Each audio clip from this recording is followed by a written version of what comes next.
All right. So yeah. Hey. So I'm ready to go. So I'm yeah. We're good. We're good to go. So I'll be waiting for your call right now. All right. Cool. All right. All right. Bye.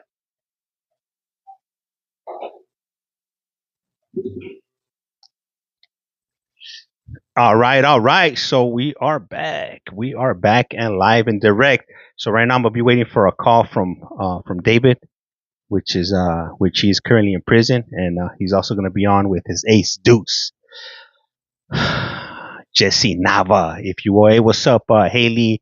Hey, what up, Abby H3? How's it going? Hey, thank you. Highly appreciate those daily hearts. Highly appreciate you guys. Hopefully, you guys could hear me. If you guys could hear me, give me a thumbs up. If you can't hear me, hit a thumbs down. Let me see. Is my microphone meter moving? Yup, it is moving. All right, so it is ringing. Okay, okay, okay. We got the prison Esta phone es ringing. Global Telling. Usted tiene una llamada prepagada This de call is now being recorded. Can you guys hear the recording from un GTL? individuo encarcelado en de la prisión estatal de Centinela, California. Esta All right, llamada all right, y su número de gracias. teléfono será controlada y grabada. You have a prepaid call. You will not be charged for this call. Para aceptar esta llamada, diga o oprima ahora el 5. Cinco. Gracias por utilizar Global Telling. Hello, hello. Hello. What's up, James? What up, David? How's it going? Man, it's going. Tell you that, man. Still here, still in Centinela, incarcerated. Right here with my H Deuce, Jesse Nava, posted. What's cracking with you? Man, so we just got back in from town. We were out in LA for the second week in the row, and it was a long drive back, but we left early enough to at least be able to enjoy some of our day, back home. We went to do a little bit of sightseeing. Went to get some of that LA food, and went to visit, family. I went to visit my sister and her husband and her kids, and just we were out there for 2 days. So, but we're back to reality. Getting back into the groove. We're having to go back to work tomorrow. That's the crazy part, right? Is no matter how long people live in LA, you always find yourself sightseeing. I've noticed that. I grew up in that area over there, but I still behave like a tourist. I'll go stop by. I'll go to Hollywood and kick back and look at the stars and the Hollywood sign, and that's stuff that I've seen half my childhood. Go to the beach, but I'm kind of go ahead. So right now, and I forgot that you're from that area right there. I was off of today on the way back. We stopped right there on Amar and Puente. I'm not sure if you've ever been to some spot called Chris's Burger. Amar and Puente. Yeah. So Amar and Puente, that shit's way down. Okay, so there's a freeway off ramp. Yeah. Puente, right? And it's off of the 10 freeway. That's correct. Yep. And so if you're over there off of Amar and Puente, there's a street that runs along right there. Well, Puente, and then actually Amar and Puente, that's Bassett. That's right there on their hood is right along that. Esta llamada y su número de teléfono será controlada y grabada. Yeah. Did you know that? Yeah. I'm aware of what the neighborhoods that are located right there. Yep. Yeah. Yeah. I'm thinking, all right, well. I had a buddy, my buddy. No, I don't remember that burger. Okay, yeah. So I had a buddy that I met him when I used to live in LA, and his family moved them. They moved them because they wanted to get him away from the street. So they ended up moving to Eagle Rock, and from Eagle Rock, they ended up landing in La Puente. So he's been living out in La Puente since like the mid '90s. So La Puente, that area was like our second home. We would go out there a lot. We spent a lot of time out there. So from time to time we would, when we're driving back home, we'll make like a pit stop there. So today that was one of those days, and I was like, man, I was craving one of those. They got these really good steak sandwiches at Chris's Burger. I think we stopped there like at 8 o'clock in the morning. My lady was like, "Hey, you can't be eating those steak sandwiches at 8 o'clock in the morning." I was like, "You better believe I'm gonna eat a a steak sandwich at 8 o'clock in the morning. As a matter of fact, hopefully they make steak sandwiches at 8 a.m. in the morning. So, luckily for me, they did. And Sure. man, I messed it up. My wife was like, damn, that looks really good. I was like, here, have a bite. And she's like, oh, yeah, now I know why you're eating a steak sandwich at 8 a.m. in the morning. Yep, that's exactly why. The crazy part, so where I grew up at is actually, well, I spent time in that area right there. Because one of my boys is from right there, around where you were at. So, but I grew up close to Amar in Nogales. Mm-hmm. Yep. Yeah, I know exactly where that's You at. know what I was thinking? Amar Nogales is so that's like houses up on that area right there, and like shopping centers basically on Amar Nogales. But you know what? Down the way, like Valley Boulevard in Nogales is actually closer to where I grew up at. It's right around that whole area right there. Yeah. And even Amar and Azusa. Yeah. Amar runs all around that whole area. Yeah, do you remember right there on Amar But, in Azusa, yep. there used to be a Blockbuster. There was a Rite Aid, a Blockbuster, a McDonald's right on the corner. Yep. Yep. Yeah, the McDonald's on the corner, a bank across the street, and then right down the street from that is that giant hotel. It used to be the Sheraton, but now it's something else. Yep. Yeah, I definitely know that area right there. That's old school. Going way I used back. to trip out on the big old diving boards right there. Yeah, going way back. They used to have, like, if you're going down towards the 60 freeway, they had them big old diving boards right there. But, I mean, that's what it is, though. But, man, it's been pretty crazy. Jesse's right here, too. He'll be with us in a minute. We came in from yard at around 3:50. So I got my bird bath out of the way, and my boy right here, he's finishing his bird bath. And we've done so much cell time that we're like a machine when it comes to this bird bathing, laundry. All this stuff was done right now while I was on this live. Oh, nice. Yep. Man, you know what? And I know a lot of stuff has been going on over there in Centinela. I've been hearing like this and that going on, and I know we haven't been on, so hopefully you could share some of that with our audience. Well, you know that somebody tried to wax Silas, right? Yeah. As a matter of fact, yeah, he called me. He sent me a message that day, and then we jumped on a phone call for like about an hour, and he was giving us a play by play. When that incident occurred, and interesting enough, that day before they went down, he had actually called me up, and he had mentioned it to me a few times before that there was like some issues going on where there's a certain individual was dropping off some notes in front of his door, and then when he would see him, like he would act like everything was like fine and dandy, and then he was trying to get moved over to your building, and he was like, yeah, I think he had mentioned that day that happened. I think they were supposed to move him either, I think, the following day in the morning, and then the whole incident happened, and I was like, damn, talk about being a dollar later, a dollar short. Yeah, but I think that something on the yard might have happened anyway. Mm-hmm. But it definitely would have put him in a safer position than where he was in a hornet's nest over there. Unfortunately, look, prison, it's a giant hornet's nest. It's like it's like a hornet's colony. Every building has its own little hornet's nest when it kicks up. So it's a dangerous place in here.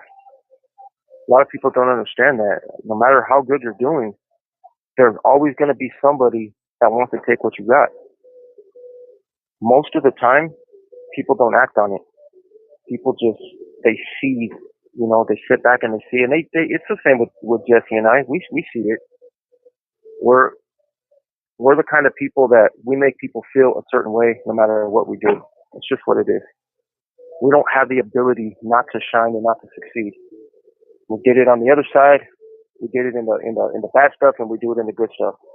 And that comes with a lot of haters, man. There's people, unfortunately, that's all they'll ever be. They're never going to amount to nothing. And the thing is with us, though, is we don't rub that in nobody's face. It's just the way that we live our lives, the way we move about. I guess that's enough to do it. Esta llamada y su número de teléfono será controlada y grabada. We reach our hand out and we extend our hands to everybody. We give everybody a fair shake.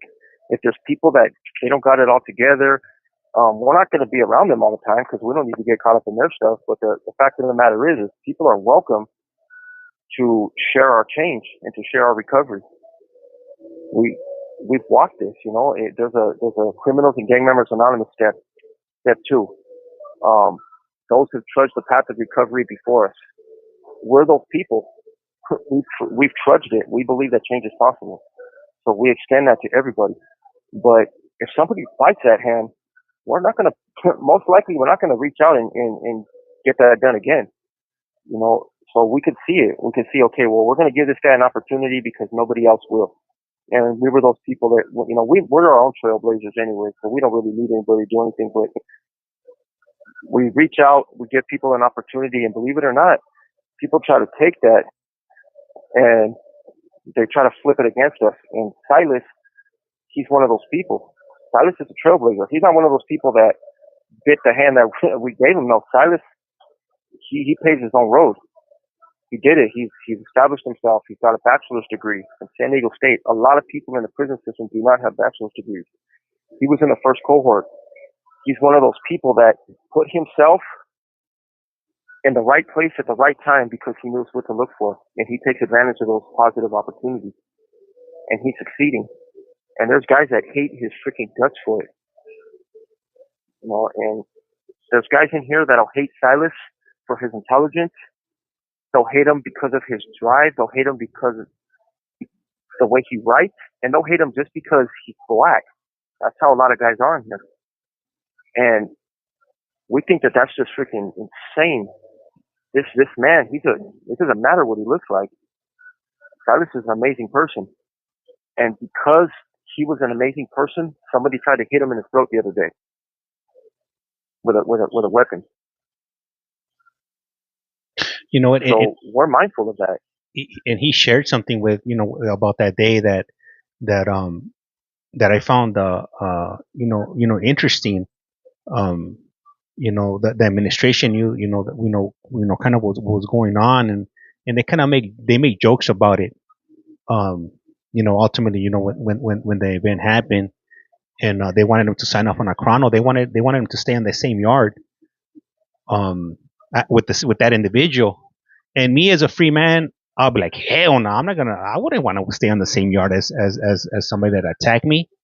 And the interesting part that he shared with me was that individual that went off, he had already done it a few other times, and all the other individuals that he attacked, everybody signed off on a marriage chrono, and he was able to victimize many other people. That could have been put to an end 3-4 people ago if they were not signed off on that chrono. Why do you think it is that? So, go ahead. This is why. So, I know Benny, the guy who did it. Yeah. I've known him for years. I was on the level 4 with him. So, when I got to the level 4, well, I'm sorry, I was there already way before him, but he got there and he arrived from one of these yards over here, and they tried to take his life. The behavior that he was doing over here, I'm sure that he did something. I heard the stories over there. I heard he disrespected some dudes, but I think it was a little more than that because of the way he was behaving. I heard he was fighting a lot of dudes, and over there they're gonna warn you. You're lucky if you get more than one warning, honestly. So somebody with his mental capacity, I could see got a couple warnings probably, and then they just said, all right, well, you're dead.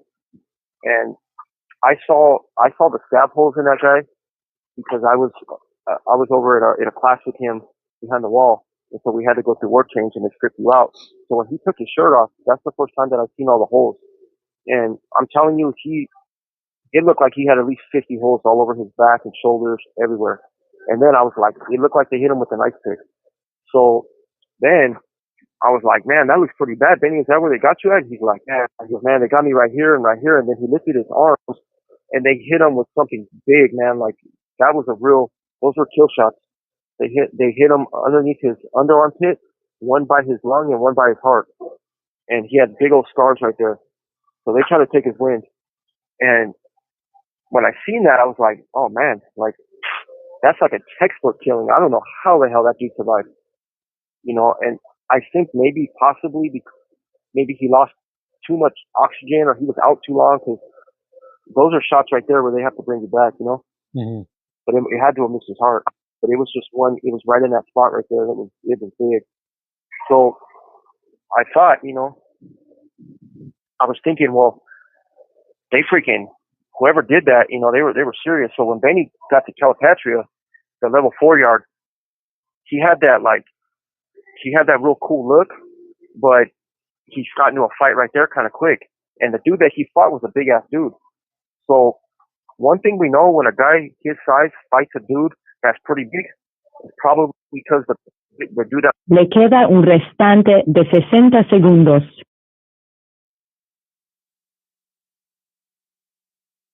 And Benny got off on him. Hold on. So we respected Benny for that. It cut off. So the last thing that I heard was when somebody fights a dude that size, and then after that, the recording came on. Let me call you back. It's 60 seconds came on. Okay. And so we can talk about this topic. Okay. All right. For sure. All right. Cool. Thank you. All right. So, hey, I want to go ahead and thank everybody that's tuning in today. I really appreciate you guys. What's up, 90s YA baby? I'll go ahead and let them know that you're tapping in right now. Hey, what's up, chat? How's it going? Appreciate you guys, man. I know I've been gone. You know, I've been missing in action, but been trying to play catch up with my family and whatnot. You know, going out and doing things with them. So that's why I haven't been on. But I plan to continue back, resume normal program, if you will. What's up, my lights, Peachy? How's it going? Hey, Fluffy, thank you for that daily heart. Highly appreciate that. What's up, Honda Man? Hey, what's up? How's it going? Thank you. Appreciate them likes. Let me see. When is this happen? This was maybe like, I want to say maybe like about 10 days ago. It hasn't been that long. Let me see. Family comes first. I say we understand. Gracias. Highly appreciate that. All right. The phone is ringing. Let's go and plug him back in. Esta es Global This call Telling. is now being Usted recorded. tiene una llamada prepagada de David. Yeehaw! Hey, thank you. Who un sent that over? Hey, no individuo face. encarcelado Gracias. en de la prisión estatal de Centinela, California. Esta llamada y su número de teléfono será controlada y grabada. You have a prepaid call. You will not be charged for this call. Para aceptar esta llamada, diga o oprima ahora. 5. Gracias por utilizar Global Tel-Link. Hello, David. Yeah. All right. So I just wanted to let you know, we got a few people tapping in. We just got Maribel Vasquez tapped in. We got 90 YAs, baby. We got Chad. We got No Face. We got Honda Man. We got Smoggy Lantern, and a bunch of other individuals, that are tuning in. So, shout out to them. Appreciate you guys. Now we send our love, man. We send our love. Jesse's like, who's that? From it's the homie, 90 white baby. He said, that's right. He'll be with us right now. Now we have a lot of stuff going on right now. Came up from yard. We got Jesse hooked up some ramen burritos and shit. But I gotta tell him, man, hey, it's getting kind of live out there, Jesse. We're gonna need to hear your voice. Proof of life.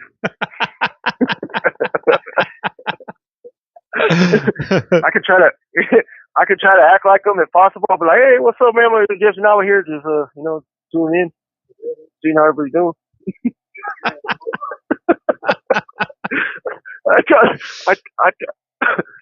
I tell this fool he's the only freaking troller that talks like he's from Oklahoma. Hey, what's up, Holmes? He's gonna tap in right now, but so anyway, so this dude, right? So Benny gets into it with a big ass dude, right? He's got size on him. So when somebody small goes at it with somebody big, it's usually because somebody big trying to punch somebody small. It's just 1 + 1 = 2 usually in here. And they were cellies, so it seemed all on the up and up. If you see a fight between cellies, but it happens out in the day room, it's usually because there's a conflict in the cell, and the little guy don't want to get freaking bear hugged to death in the cell, so he just gets off outside of the cell, And that's what Benny did.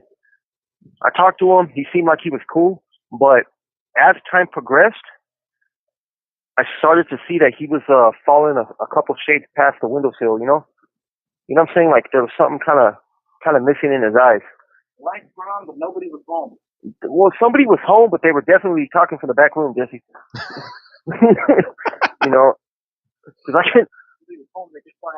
They weren't answering the phone, but they were definitely home. I seen the little what do you call it? The little light in the peephole was moving here and there. Yeah, but so anyway, so Benny ends up getting transferred to level 3. He comes over here. He's kind of like, he looks like Bobby's World. You know what I'm saying? You ever seen that? Bobby's Yeah. World? Like the Yeah. cartoon or That's the what Benny looks creator? like. Yep. No, like the cartoon. He looks like the cartoon, a little skinny body, big old head. They kind of like look the same too. If Benny was a cartoon, he'd be Bobby from Bobby's World. That's just how he looks. Insignificant dude, like cool as hell, but he's not somebody that you worry about guns blazing. So I get here, and he's getting in all kinds of fights. He kind of walks weird too. He kind of walks like he's from the 1950s, an old 1950s cholo. He keeps his arms out. He got his arms out to the side when he walks. He kind of rocks on the upper body. His legs are kind of like bent a little bit like a cricket. And that's just how he cruises, you know? So Benny, we started seeing these kites showing up all over the yard. They were like, I walked the chow, and they were like dropped like leaflets on the yard. And they were saying some foul shit about people. They were like, this fool's gay, and he did this and this, and it was like a full-blown letter. And they were just like, written in, they looked like the letter a kidnapper would send for ransom. There were letters posted in there, cut out of the newspaper. They were, yeah, they were super weird. And I gotta tell you, yeah, I swear to God, hey, I gotta tell you, James, that was a first for me. I've heard the stories about the kites getting dropped. You know, the one was dropped on me, but I've never seen the leaflets, the ransom leaflets on the yard, and they were going hard. They were going hard on these fools. And so Benny was like, we don't know who was doing it. We didn't know who was doing it, right? And I walked by and I seen one going to breakfast, and it was on the little path that we take to breakfast. And it was like, I read like the first 3 or 4 lines, and it was about some fool right here named Fly. Yeah, Fly's hella cool. And I was like, oh, Fly's gonna be pissed. He was talking shit on that kite. And so anyway, the same thing started happening to Silas. And so it was just progressing, man. And little Benny, man, what we believe happened is we believe that there was individuals that pumped him up. Because Silas is a Mac rep on the yard. He's got movement. He's in a position of, he's in a position a lot of people envy. He's gonna bear the weight of the yard on his shoulders. And that's why Mac reps, especially, and this is a non-designated program facility. Those jobs are kind of, they're loveless jobs. The population feels you're not doing enough. Esta llamada y su número de teléfono será controlada y grabada. Yeah, no, that's what he was saying. The population, they'll love you. You're doing enough, and the cops you're doing too much. Hey, if you get one win as a Mac rep, like, you're the freaking hero, man. Like, them dudes, man, they'll cook food for you. You'll be like everybody's best friend. But that's for one single victory, and it'll be a stupid victory too, like extra 15 minutes of yard, something like that. They'll run packages on an extra day, or they'll have a meeting or something, or something crazy. And the rest of it, you're going to get shut down. You're going to get bullshitted. You're going to get shut down. You're going to be fed misinformation. And I think their hearts are in the right place. Like, the people that are talking to the Mac reps, the officers and shit, like, they want to help you. But they just get shut down every which way, man, and the whole yard will turn on a Mac rep so fast, it's insane. It stands for MAC, stands for Men's Advisory Council, or Inmate Advisory Council, IAC. Yeah, that's what that is. The Silas is the main one on the yard. Well, anyway, that's how it all happens, man. We think some dudes were pumping up little old Benny, who was already having mental health issues. He had no privileges because he got into so many fights and done 115s. Then they were probably giving Benny drugs because he looked like he was on drugs. And, that's what happened, man. Benny went and tried to freaking hit Silas in the throat. James, what's cracking, James? What up, Jesse? Jesse. What's happening? You done with that bird bag? How you guys doing? Yeah, I'm feeling so fresh and so clean right now. Went out the yard. I had to played some handball. Got a nice little sweat in. Came back in. The bird bag, did some laundry. Now I got the burritos on the grill. And we just right here posted up with you guys. What's going on? How you been? Man, I've been good. Just moving and grooving out. Out here. We these last 2 weekends we've been out in LA. just doing some outside activities, getting circulating that blood and putting them miles on them Okay. shoes. Okay. That's right. Did you see anything in particular out there in LA? He went to Bassett. Man, Yeah, he went to Bassett. Yes, I know the streets. well, on the way back, we stopped by, to grab some food.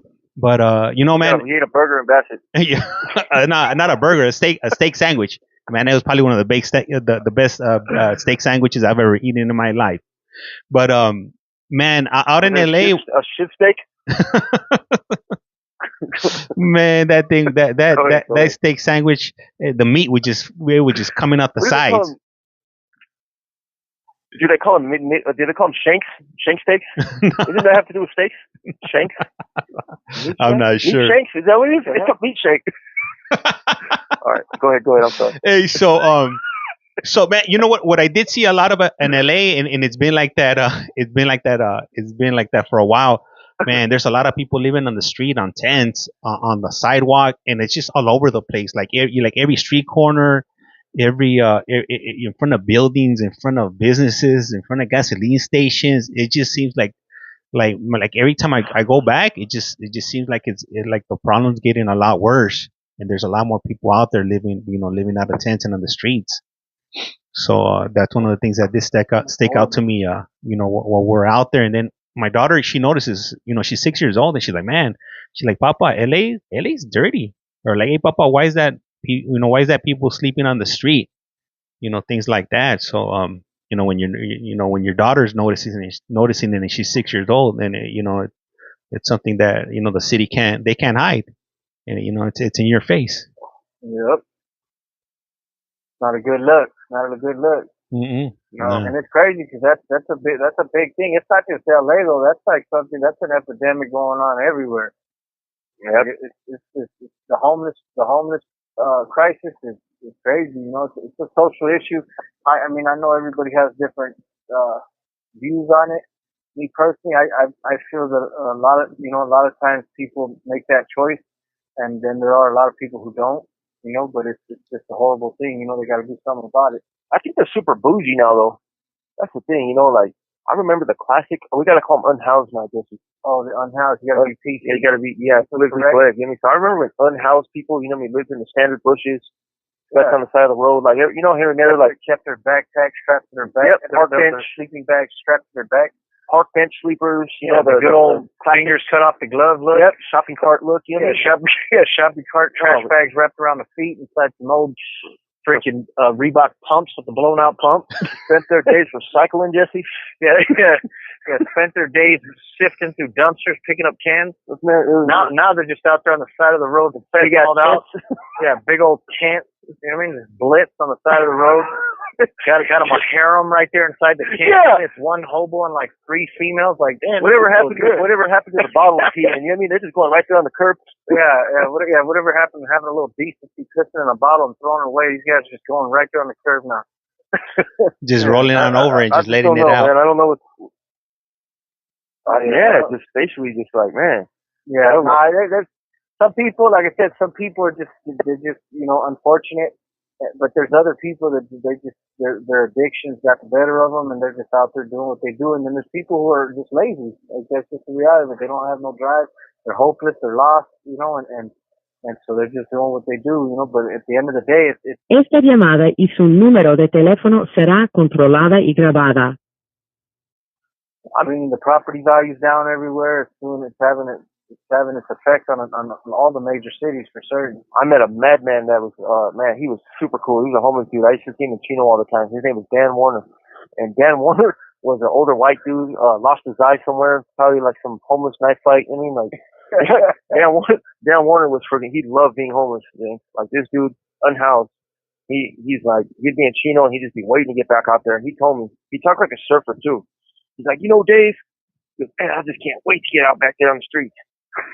And I just go and I get me a cool little jacket. I could go home. Well, my mom will let me go home, but I love the streets, man. Like, all right, Dan Warner. That's just the thing. There's people that's their social circle, that's their community, that's their normal. And I feel bad for like the families that go down. You know what I'm saying? Like, I feel bad for the people that lose their jobs in like a crazy, like a Madoff scandal, lose everything. He's out there trying to get it right, you know?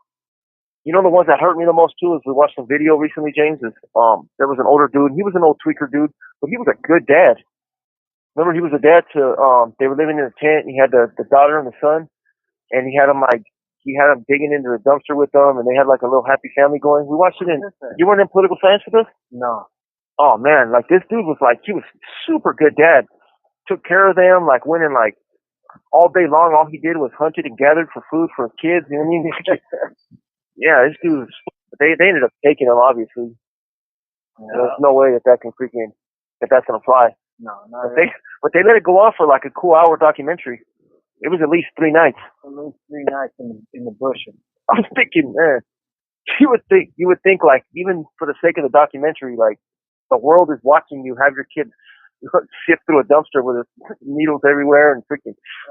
Yeah, it was bad. Like, hey, Dad, can we drop this needle at the recycling center? That was some plastic, Dad, and some metal. Hey, so anyways, what's up though, James? What's going on, man? So you went down to LA, had a little vacation, seen Tent City down there in LA, came back. Yeah. How's everything else been going, man? How's your life going? How's the channel going? What you been up to? Man, I haven't heard from you in a while, so we didn't know if you was all right. Nah, what's so good? I really have maybe for like, well, you know what? Ever since I came back from Salvador, I kind of slowed down on the you know, going on the lives and whatnot. But other than that, I mean, personal life, everything's going good. You know, my Le queda un restante de 60 segundos. my daughter's back from college, so you know, that's what we've been out, you know, doing a lot of, you know, going out and about, because a lot of times we, you know, during the school year, we really don't do that much. So right now that she's back, and we got the little one, so you know, we're trying to, you know, maximize, you know, the time before she, you know, she heads out again. So, you know, I can't complain. You know, What is she on summer break? yeah, she's on summer break. Yep. This is gonna cut off right now. Yeah. Hey, We'll call back right now. Is about to cut off right now, but let me read this message from Jeanette right here. She wants me to tell you guys. Can you please tell David and Jesse stay strong and give him love. Oh, and give love to Silas. I will, Jeanette. I will. Sure, Thank you. Thank you for the salud. Yep, got him. All right. Hey, what's up, Simona? Hey, I can't complain. Everything's good. You know, thanks for asking, Simona. Hopefully you guys are doing good. You may see Country Boy, Caden. What happened to your other account, brother? It's still there. I got it. I'm streaming both of them right now. I'm streaming on the big one and the little one. Let me see right here. No Face. Did you see those prison in El Salvador? Man, no Face. I have not. I went ahead and requested to have access. I haven't heard anything back. And to be quite honest with you, I'm not holding my breath. If something comes about it, then we'll make it happen. I'll fly down there. If not, then, you know, hey, I'm not losing any sleep over it. Let me see here. Let me plug it back in. Esta es call is now Global being Telling. recorded. Usted New camera? tiene una llamada The same propagada one. David. What up, bro? I watch you from 6 a.m. Un to individuo Monday to Friday. Thank you. encarcelado en de la prisión CRB1K. estatal de Centinela, You, talk to Centinela, them? California. Yeah. Esta llamada Well, hold on. y Talk su to who? número de teléfono Talk to será David and Jesse? controlada y grabada. You have a I love prepaid this. call. You will I not be charged for this I would call. love to see Para you do an aceptar interview esta with, llamada, Wayne and, diga o man. oprima ahora el 5.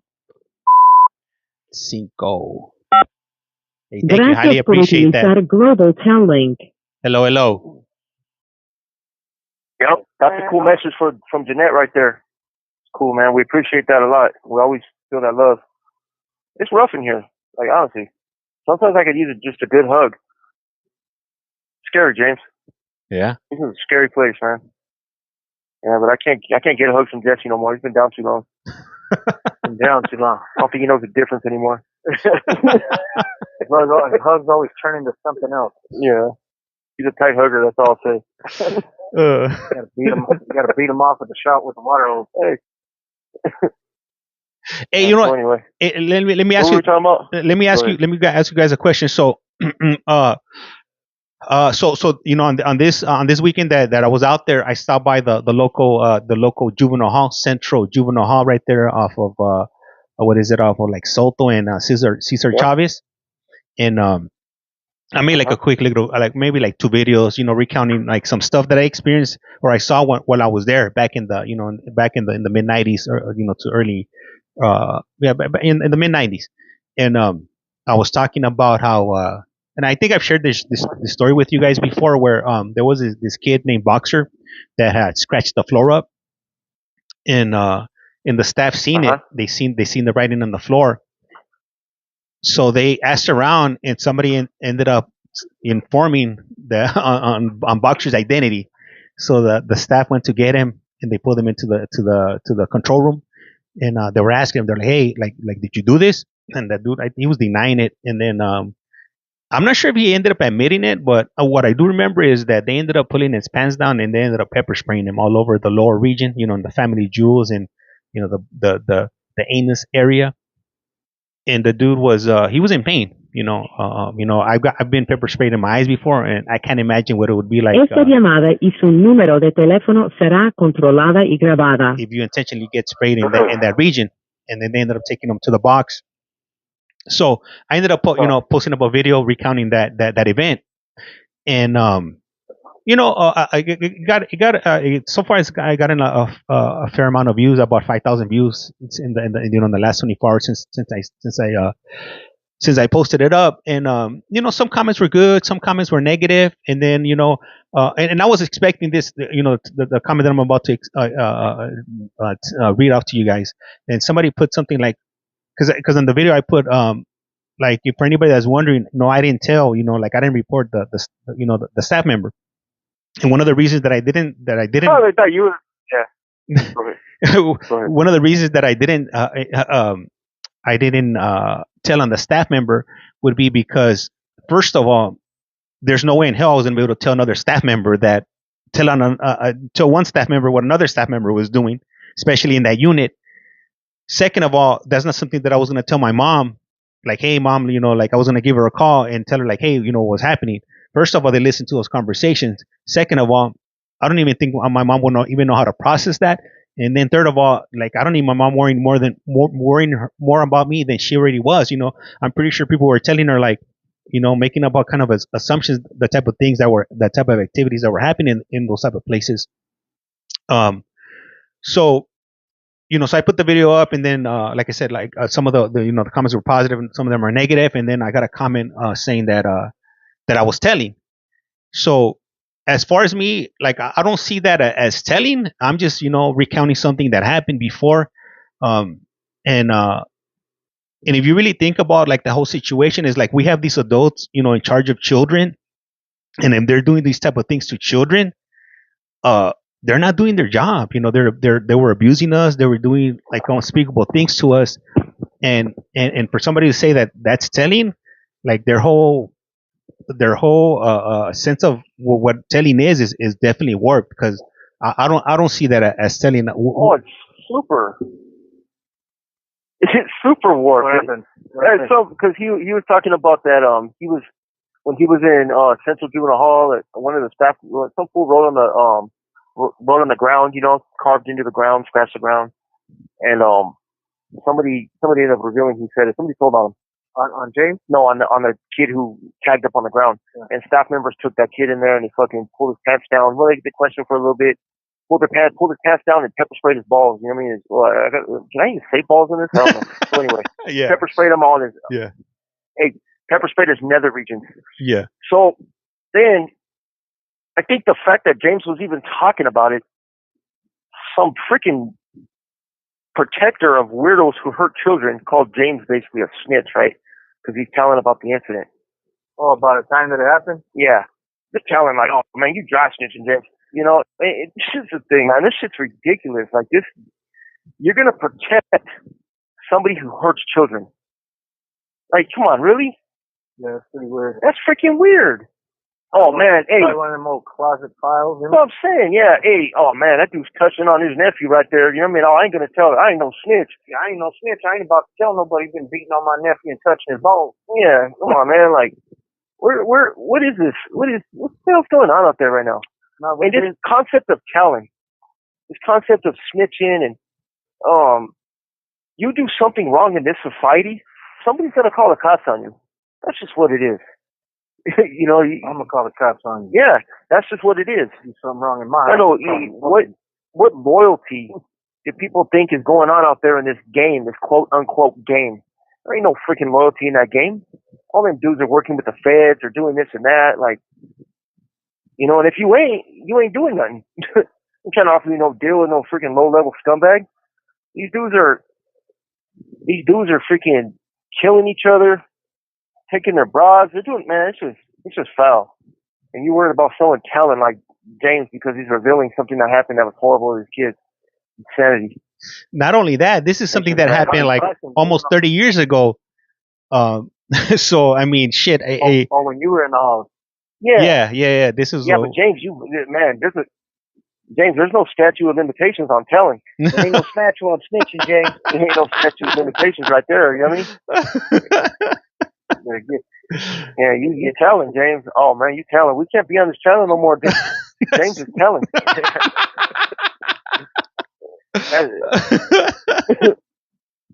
Man, well, you out there, you snitching on the snitch. Yeah. Oh man. Yeah. Well, who said that? It was one of your listeners? No. So I had put the video up. I put up it was like a maybe like a 4-minute clip, and then some of the comments that were put on there, and it wasn't that many. I think it was only maybe like one or two that said that I was telling, and then I had another individual was like, man, I got caught tagging, and the staff slapped, they slapped me, or some people were like, damn, that's horrible, I thought they were gonna say you told you. I thought they were gonna say you told all the kids. I'm not surprised. You his identity for like one of them. Hey, milk snack. That might be. It's all about the milk snack. That might be coming next. They'll be like, hey, James, it was you that told. But because hey, you know what? Because like the way I say the story is like, why is James inside the control room with the probation officer seeing all of this? So in back then the staffs didn't care. We were I think they called those messengers. The ones that had like the extra privileges or whatever. And they had a bunch of us in there. They had I think it was all the messengers in there. I think it was like 6 of us, and they had all of us right there witnessing this. So I'm like, shit. That's a hella suspect name. Yeah, there's a plot thickens. The plot thickens. Shit. I knew there was another side to the story. Me and Jesse looked at each other right now like, oh, he's a messenger, huh? Oh, he was a messenger. Oh, no wonder. Privileges. Yeah, and a bag of milk snacks. Oh, hey, Jason's snitching. Yeah. Hey, you was right up there. Yeah, what the hell? I don't know who that listener was, but he must have been there with the messenger. Yeah. What is that? What is that, like a trustee or something? Yeah, it was the trustees. That's what they called us. Yeah, that's what they used to call us, and I think that's what it was. I think they called us messengers. I know in county it was trustees, and I think in the house it was messengers. We got like Ricardo M. We have in our county it's called Ricardo M. Yeah, I don't know what that RM stands for. But it was RM, Ricardo M. Everybody calls it Ricardo M. So Ricardo M was in LA, and in the LA probation system, it was when you were doing under 90 days. That was Ricardo M time. Yeah, that's what it was. I think in ours too, that you got sentenced to juvenile hall, you were getting out on a specific date, and it was RM time. It was short time. Yeah. Yeah, I never got no action to that. They sent me to freaking weird ass places. I went to a boot camp. I went to boys' homes. I went to all kinds of shit. I never got no RM time. Hell no. I remember Shane, when Shane got out of YA, he wasn't 18 yet, and we got busted, and they kept him in juvenile hall until he turned 18, and he was on RM, but he was on freaking youth authority parole. No, but he was maxed out. They couldn't do nothing to him, but it was weird. He was on parole in juvenile hall, and he stayed till he was 18. They kicked him out. That's how little man was. Josh, but he's not from YA, but he was doing RM time right there. That's crazy. That's just nuts, man. But Esta llamada y su número de teléfono será controlada y grabada. That's us. You got back from El Salvador. You said you haven't been coming on much, huh? Yeah, no, I haven't. I haven't really been coming on. It's been sporadic. When I have been coming on, I've been with work and family life, and then trying to keep these these videos going. I've been doing it for the last 2 years, so sometimes it gets a bit overwhelming, and this time that I've taken off, it's been really nice not having to get on these phone calls or do these videos. Yeah, so relaxation Hey, is definitely Pablo's nice. getting out in like 2 weeks. You gonna be here for him?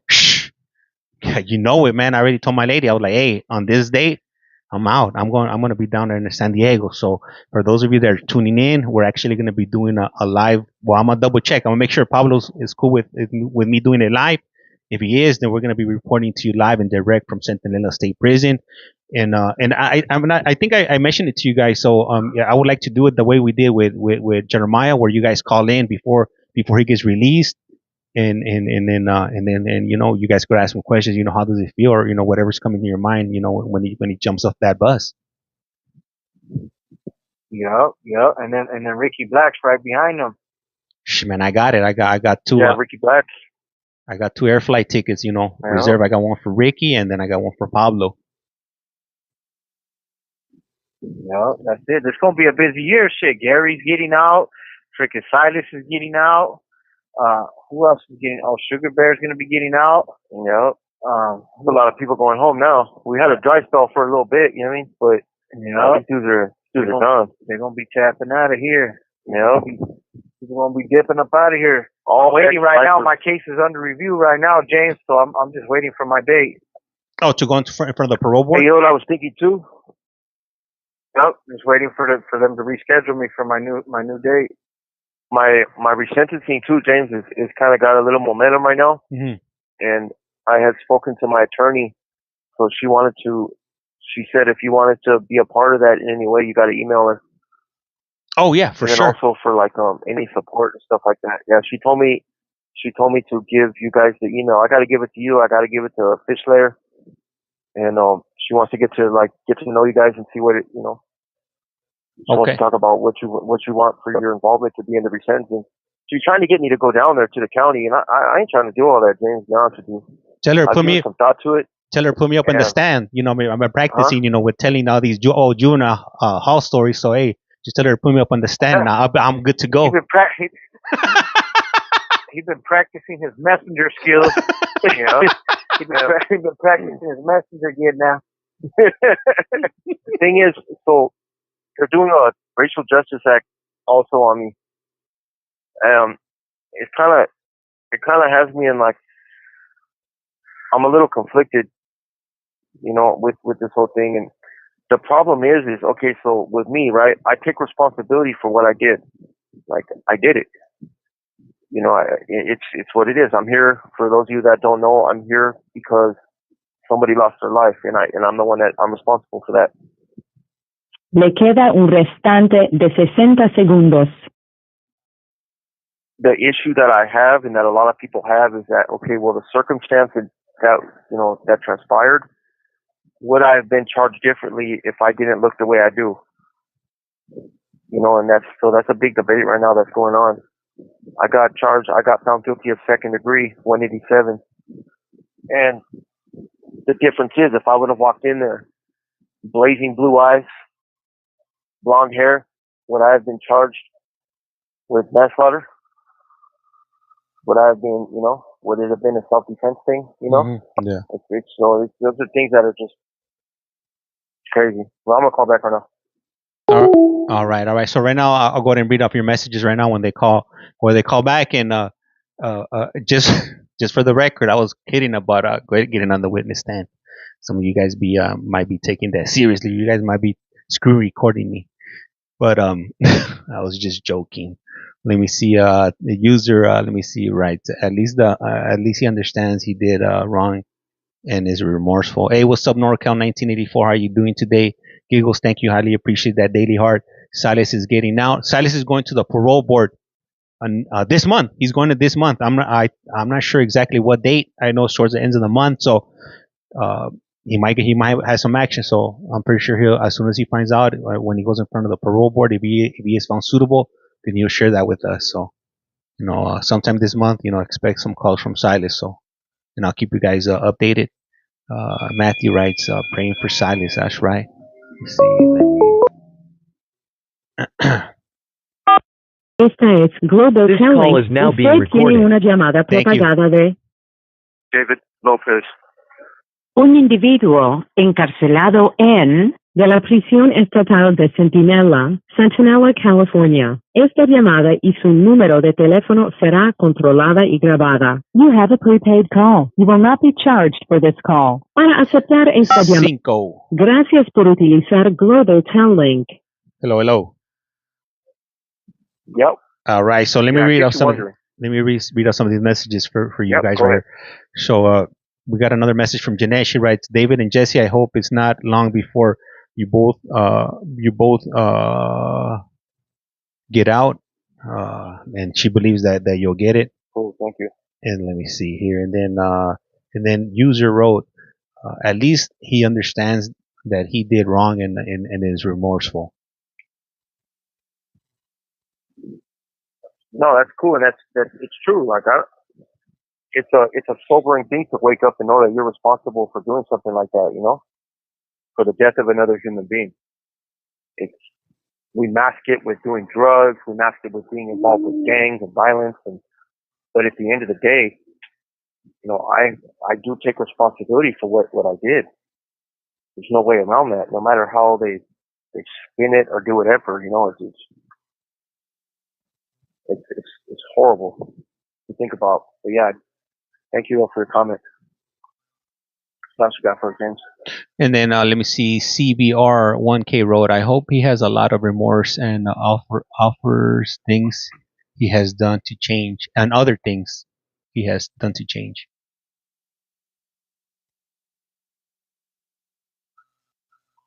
And then let me see. Might make sense. Let me see. Let me read it back again. I say, I hope he has a lot of remorse and other things he has done to change. Yeah, yeah, no, I get it. All No, right. both of us, you know, Jesse and I, we're here for similar circumstances. Well, you know, same charge, but different people. You know, our entire life is dedicated to giving back to our community and to others as a way of making amends. But nothing that either of us can do can ever atone for what we did. That's a lifetime thing right there, and we understand that. It's not like, well, okay, well, I've done this amount of time, you know, all is forgiven, all is well. I've done this many programs, I've done this, you know, educated myself in these ways, and it's all good now. You know, it don't work like that. At the end of the day, no matter what I accomplish in here, no matter how many people that I affect in a positive way, nothing is ever going to change the fact that what happened was wrong. You know, it's not gonna. You can't atone for that. It's just that's a lifelong endeavor. What else you got, James? Let me see. So I think it's Yenny. I want to say, she wrote he does, and he's changed his life around. That's cool. What'd you say, Yenny? I believe it's Yenny. I think that I haven't seen her. I haven't seen her. I haven't seen her pop up in a while. And I think, I think that's her name. That's cool, Yenny. I appreciate you having my back.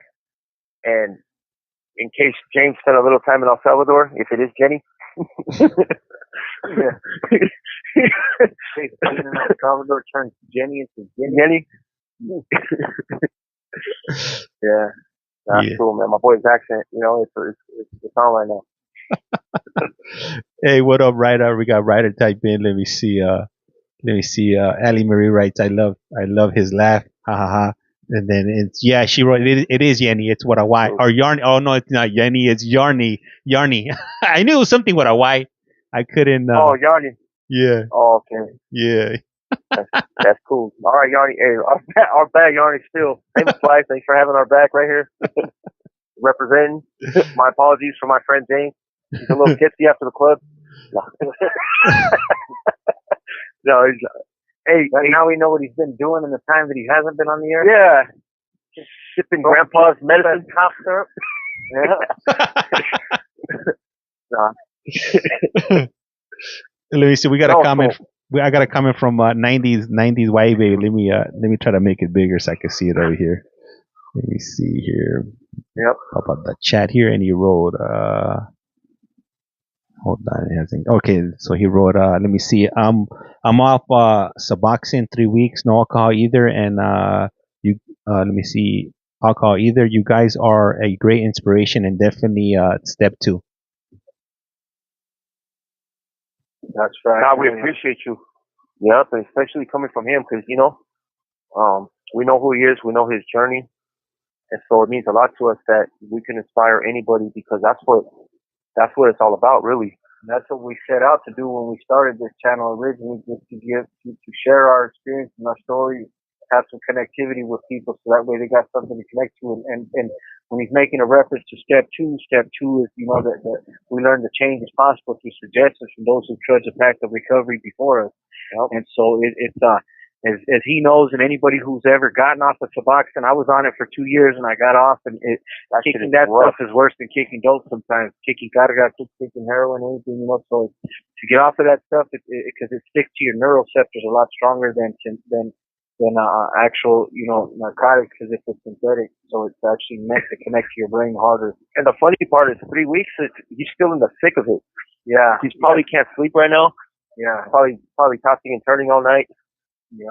Yeah, that shit, man. He should be on the downslope already. Yeah, 3 weeks is Esta llamada y su número de teléfono será controlada y grabada.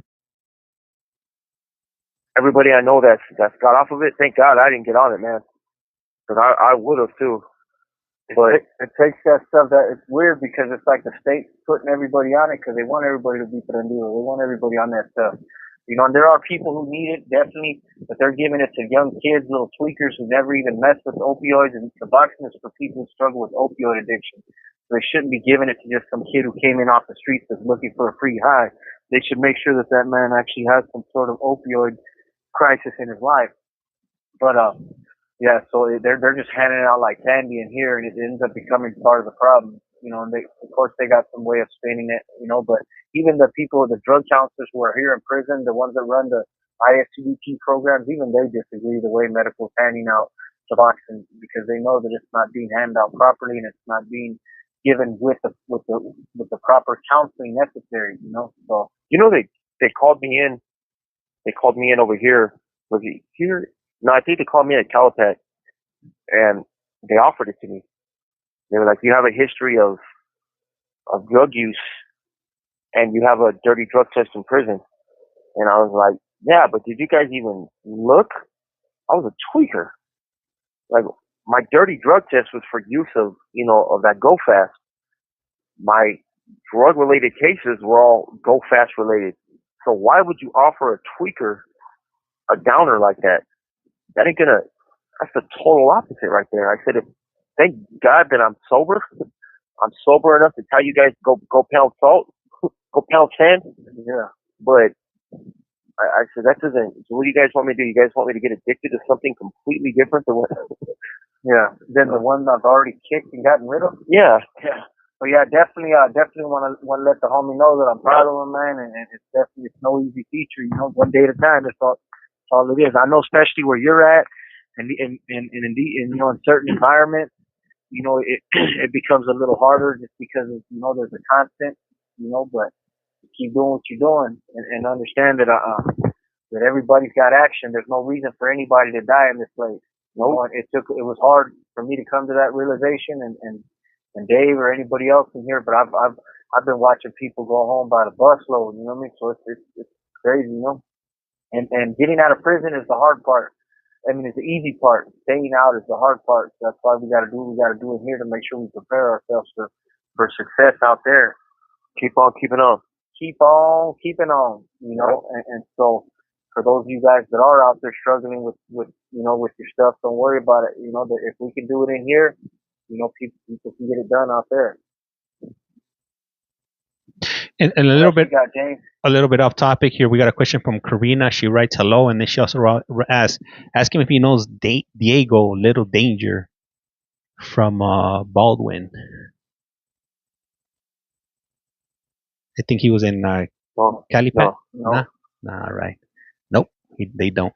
Well, I know. Yeah, but I know he doesn't. I knew a Danger there though, but he that wasn't his name though. And he was little too. No, that's little Jerry. Jerry, that's what they call him. He's small too. All the Dangers are small.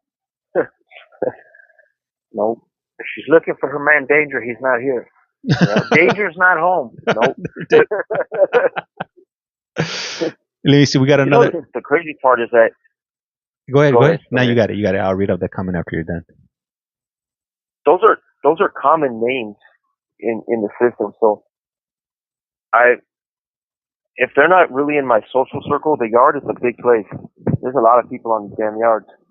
So if they're not somebody that I interact with, I see strangers out there all the time. It's like, damn, I've been on the yard for almost 2 years already. I've been in the system for I'm going on 15 years, and I still see strangers all the time out there. I'm like, damn, how long has this fool been here? The funny part is that I'll say that about people, and Jesse's like, dude, you've been around this guy. He'll be like, I've seen you talk to this guy many times. I don't know who the hell that is. Yeah, but go ahead. What's the comment you got for us? Let me see. It was from Ali, and she wrote. So she wrote. Let me see. I feel like I've been struggling a lot recently, so thank you for those words. That's cool. Yeah, and you know what? If we can help at all, inspire, do anything, just come over here, just shoot the shit with us, laugh with us. That's what it's all about. We're lifers, Jesse and I. We're both sentenced. We're both sentenced to die in prison. That's just what it is. We have opportunities to go home because of new laws, but for us, we're just tired of being who we were before. I don't want to be the same person that I was, my entire youth. I found out who I am, and today I love myself. Esta llamada y su número de teléfono será controlada y grabada. That's why I can be happy. I can laugh, I can joke, and it's like I can heal. And unfortunately, this is the place where I have to do all that from. But I love coming on here, spending time with you guys. There's people that are here from all over the country, people that got our back, regular listeners. Maddie's White, baby, we got the boys on here, and it's a community. You guys are a part of this journey with us, whether you know it or not. So, Welcome to comment. Just that she felt better. Can you say the comment again, James? She wrote. Yes, Ali Marie. She wrote. I feel like I've been struggling a lot recently, so thank you for those words. Yeah. Yep. And that's cool. We're able to help you and help you find a little comfort and peace, and just know that that's what we're here for. And then let me see, What Jeanette. else you got for us, James? We got Jeanette. She wrote. You better stay out when you get out. Parole or else. Folk show. The crazy part is like you can't. We can't go back though. I've never done well in prison. It's like there's a lot of people that come into prison and all of a sudden they're just Mr. Goody Two Shoes, and they forgot who they were. And the thing is, for us, Jesse and I, prison was our home. This wasn't. We didn't come in here thinking, oh well, we're incarcerated and what was me and gnashing of teeth, hit the cup on the bars.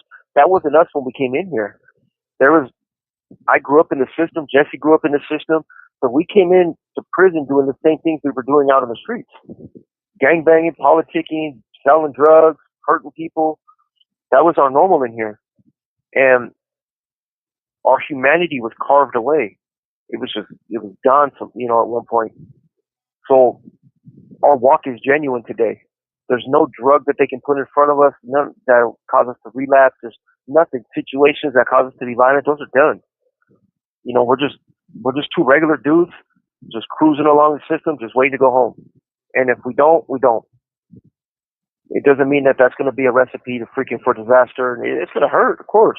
We're not doing what we're doing simply to get out of prison. Yeah. Le queda un restante de 60 segundos. Getting out of prison is a byproduct of the life we live and the people we are today. But even if we weren't getting out of prison, this is who we'd be. I'm freer today than I've ever been in my life because I'm no longer imprisoned by my own craziness. And I was deep in my ignorance. I'm no longer ignorant. I believed in the stuff I was doing. Yeah, 100%. That's the crazy part. And I don't knock people that are doing it. I understand what it is. Like I got a lot of good motherfuckers that are there, and it's like, damn, if there would just be some way that I could open up their eyes, and it's nothing against what they're doing. He's gonna hang up right now. We'll give you a call back right now. All right, for sure. All right. So for those of you that are just tuning in right now, we have Jesse and David that are calling in from Centinela State Prison. They are cellies, so that's how they're able to speak at the same time. They have a tablet, and that's how we're communicating. These tablets are given to them by the state of California, so they should be calling us back in the next few moments. These calls only last for 15 minutes, and they're automatically cut off. I'm not complaining; it's all good because these cars, ultimately they're free, which is I highly appreciate that. So they'll call back right now. Let me see how old are David and Jesse. I want to say they're like at least in their 40s. I want to say like 43, 42 in that region. Let me see. Hey, that's good. That's what my son said. I think they know him. All right. Let me see. All right. So the phone is ringing. Let me pick it up. Esta es Global Telling. Usted tiene una llamada prepagada de David Lopez. un individuo encarcelado en de la prisión estatal de Centinela, California. Esta llamada y su número de teléfono será controlada y grabada. You have a prepaid call. You will not be charged for this call. Para aceptar esta llamada, diga o oprima ahora el 5. 5. Gracias por utilizar Global Telling. Hello. James. Yes, sir. Yeah, so anyway, what we're trying to say is, the famous term, you can't unsuck a dick. Once you know, you know. There's no going, I mean, I hate to be so blunt about it, but you can't undo this type of knowledge. I'm too smart now to be stupid. No. I'm too aware. I don't want to say it. I'm woke. I've been, but don't, not the woke movement kind of thing, but look, I've been awakened. Yeah. I just can't do it. You have too well of an understanding of who you used to be, why you used to be that person, to ever want to be that person again. It's like I tell Dave all the time, like every once in a while, just like it just blows me away. I tell him like, man, fool, I'm going to be 45 in 2 months. And Dave, he's going to be 44 this year. And I'm like, fool, we've seen some chick on TV yesterday. She's 43 years old. She's a prime minister of New Zealand. And now she's a professor at Harvard. And we're listening to her talk, and we're just kind of tripping out on her. I'm telling Dave, like, man, fool, imagine what we could have done with our life. Like, just think of the brain power, just think of the drive, just think of the motivation, the charisma, all the characteristics that we possess today. Imagine, and we've always possessed them, we just utilize them the wrong way. And we took the easy road and feigned ignorance for a long time, ignorance to the real world. And so it was like, just imagine where we would be today had we been doing, look what we've done in the few years that we got our life together. Just imagine what we would have done with 44 years of pro-social activity. We could have been the prime minister of New Zealand. Yeah, exactly. We could have been the first prime minister. You know what I mean? Like, and it's not just we could have been Kiwis, Jesse. Yeah, we could have been Kiwis. Like we think about the people that we interact with and the opportunities that have been presented to us. I have a great friend, she's a professor and she's opened so many opportunities for me and Dave, and just exposed us to so many different things that like I never in no other life would have had the opportunity to be exposed to some of these things. And so it's a trip when I think about it. Like, just imagine how we could have capitalized on these opportunities in a different life. Where we'd be with ourselves today. Yeah, I'm thinking about being a writer, a professional writer out there. A teacher, Dave could be a teacher, yeah. A professor, a writer. Yep, I was thinking about it because here we have the San Diego State University bachelor's program, and Jesse and I were scheduled to start it, and I'm thinking, man, a bachelor's degree from San Diego State University, and I didn't realize that I was as book smart as I actually am. So now I'm thinking, man, I could go and get my master's. I could get a PhD. Because I met like some work that's hard, but not that I won't be defeated by any type of schoolwork or any academic work or anything like that. I just got to work harder at it to understand it. But I'm thinking, man, I could be a damn professor out there. Esta llamada y su número de teléfono será controlada y grabada. Hey, David. It just no matter what yeah. Just imagine the type of leaflets they're gonna be dropping on you guys now in the yard now. The whole yarda is gonna be riddled with a bunch of little notes. Yeah. Yeah, right now we just get the hater whispers. Yeah. They're gonna be like, Dave's a professor who's been having sex with one of his male students. Yeah. That's Oh how- yeah. That's Yeah. how stupid the kites are. They're No. sending like weird ass kites. That's what Like they. the one he was dropping on Silas is like, he's gay and he wants to kill himself because everybody knows it. This weird shit. Like, bro, what the fuck? No, that was insane, you know. But no, the crazy part, we're like JCat freaking bullfighters. Like honestly, we can see JCats coming a mile away, and we just freaking like, ole! We just flip to the side, you know. Freaking, yeah, we're not messing with them JCats. Me, I try to befriend them. That's the thing, though. That's why everybody jokes though, because like Benny too. Like I like Benny. I ain't gonna lie.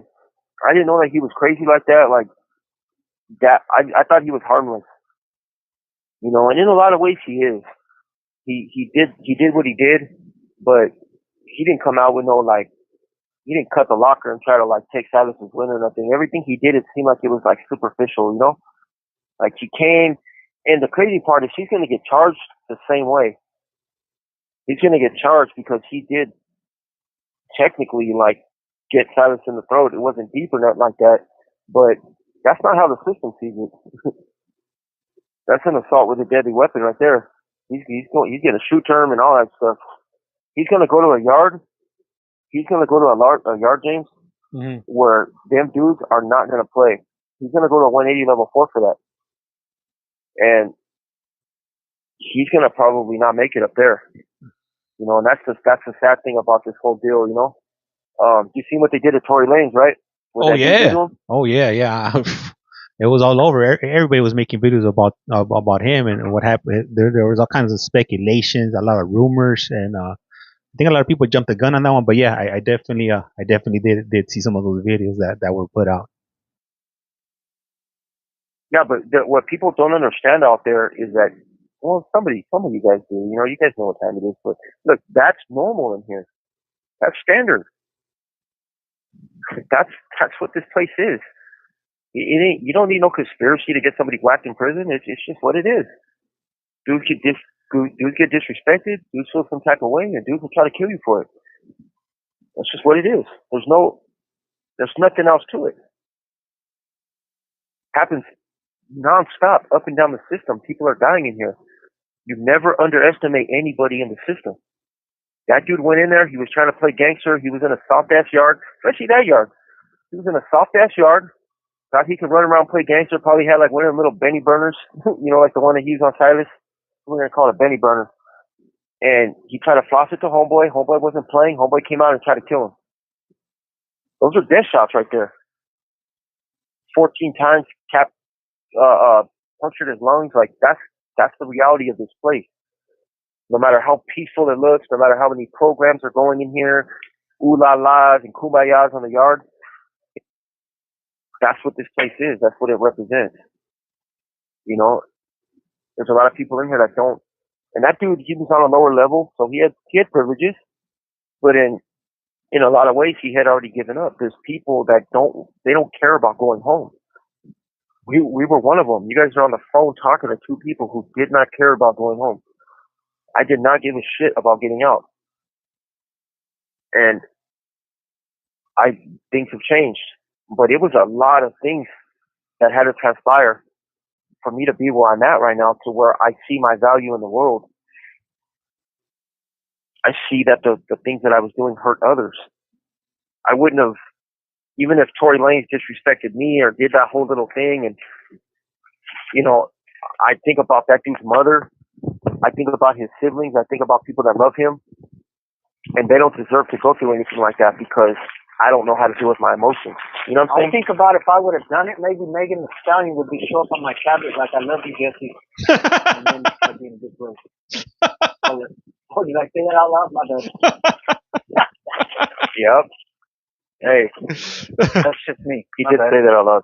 I want you to know that, dude. Hey, I just wanted to tell you, Janet said she wanted to wish you guys a good night because it's like 1 a.m. where she's at. So before she stepped out, she wanted me to read that. Janet, no, don't go.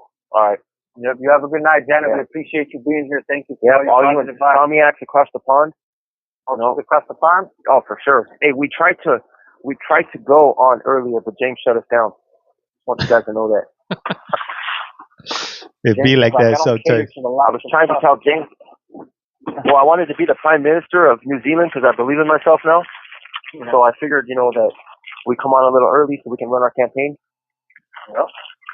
Just get out there, shake some hands, kiss some babies. Yeah. But whatever. Anyway, so what else you got, James? Let me see. We got a comment from user, and he wrote, "Your past doesn't make you who you are today. Just keep on pushing S's. You guys got this, and keep your held up high. That's cool. I appreciate you. And yep, and man, you know how many times, man, we tell people, it's like, look, prison and a life sentence is one bad decision away. Yep. All the time. It's so fast.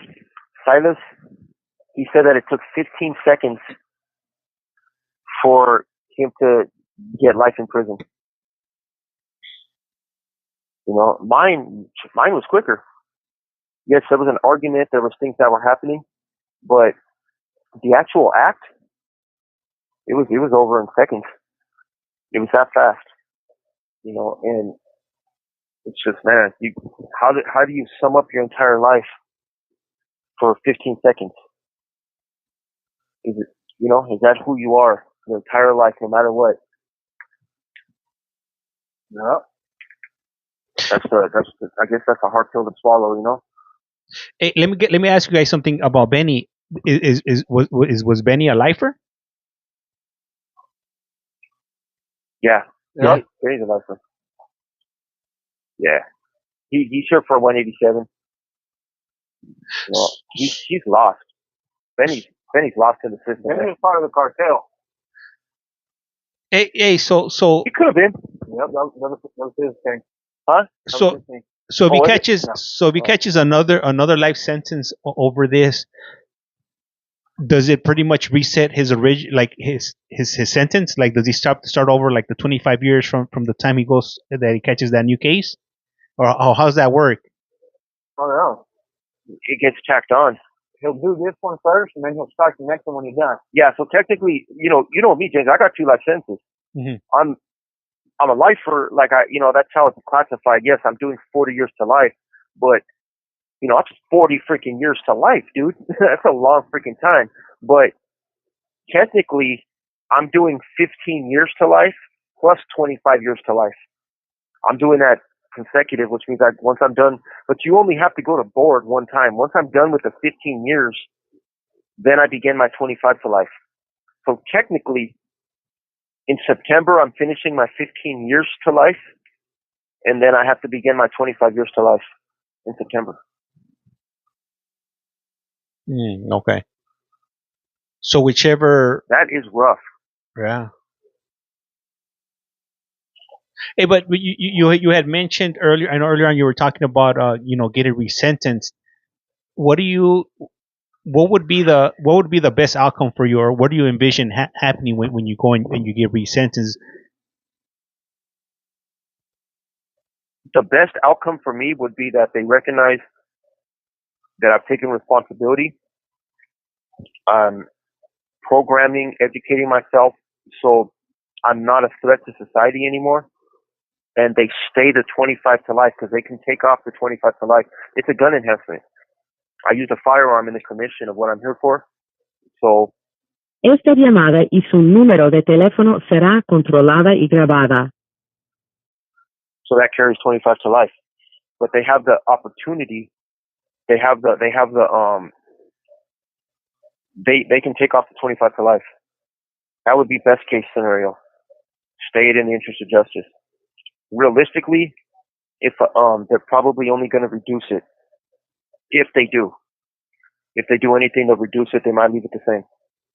So what I'm hoping, if all else fails, at least that they reduce it to 10 years without the life sentence. So I'll still have to do a sentence of 25 years to life. I go to board after the 25th year. That's what I'm hoping. Okay. All right. Well, Um, hopefully. but And when is that you're going to be going to court?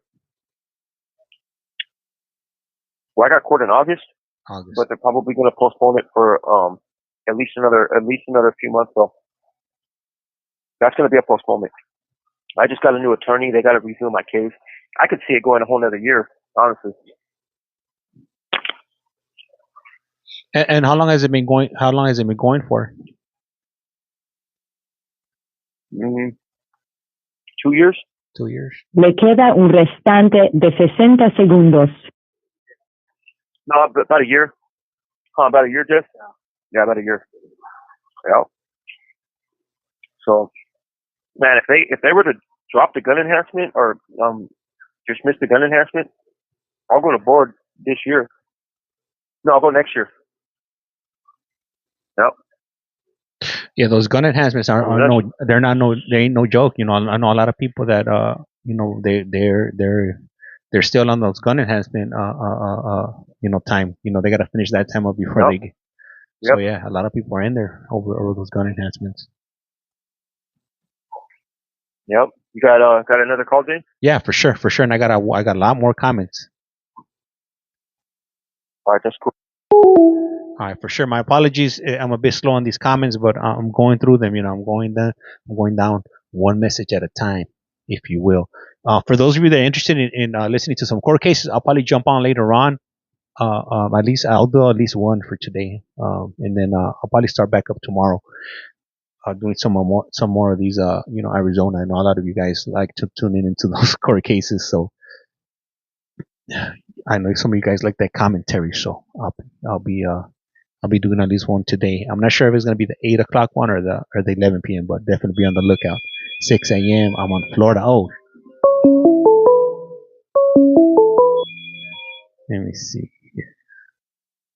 Esta es Global Telling. This call is now Usted being tiene una recorded. llamada prepagada de David Lopez. un individuo encarcelado en de la prisión estatal de Centinela, California. Esta llamada y su número de teléfono será controlada y grabada. You have a prepaid call. You will not be charged for this call. Para aceptar esta llamada, diga o oprima ahora el 5. Gracias por utilizar Global Tel-Link. Hello. Yes, sir. All right. What So, you got for us? okay, so I got one question from CBR1K, and he wants to know. Ask them what's the chances of them getting out on parole. Well, I think excellent. Well, he asked, what are the chances of us getting out on parole? Well, it's pretty much a guarantee. The question is when. Mm-hmm. When will we get out? I personally will be out. This is Jesse. I've been incarcerated for 24 years. I used to have a life without the possibility of parole sentence. Now I'm sentenced to 25 to life. I have 24 years in. I've been to board already one time. I was denied. I get given a 3-year denial. My 3-year denial is up, in February of next year. But I've already submitted my petition to advance because I did everything that they asked me and then some, a lot more actually. And so I just needed to get a new psych eval, which will be in October. So right now I'm waiting for my new hearing date, which will probably be around anywhere between November and January. And I genuinely believe that I will be getting out of prison this time. They could always deny me again. It's all about the commissioner. The process is real subjective, but I've done everything that I need to do, and then some. I'm ready. There's nothing that they can ask me that I'm not willing to take responsibility for it and show them how I've rectified the situation. But again, it's up to them. So I believe David's going to get out on his first try. So it's just a matter of making sure that your change is genuine and having the right kind of insight, remorse, and responsibility to present to the board. That's what they want. And your behavior has to align with all your words. Everything that you're doing in here has to align with the things you're trying to present to them inside the hearing. So getting out of prison is pretty much a guarantee. The commissioners say it themselves. Your parole date's on the board, on the table. Whether or not you get out is solely up to you, and that's pretty much what it is now. As long as you've done the work, they're going to give you an opportunity. They're going to give you a chance. We're not entitled to it. Definitely isn't fair.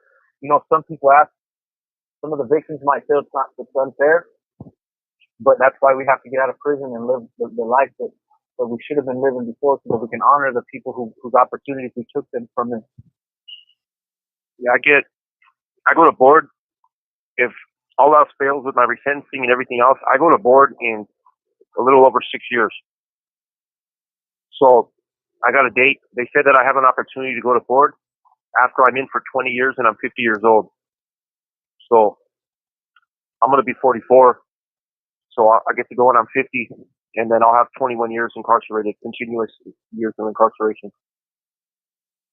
But they can hold me till I'm super old. Like I've already told everybody, I told James, Jesse, like if I get out of here and I'm 70, I'm going to be a weird ass old man. I'm going to be weird, James.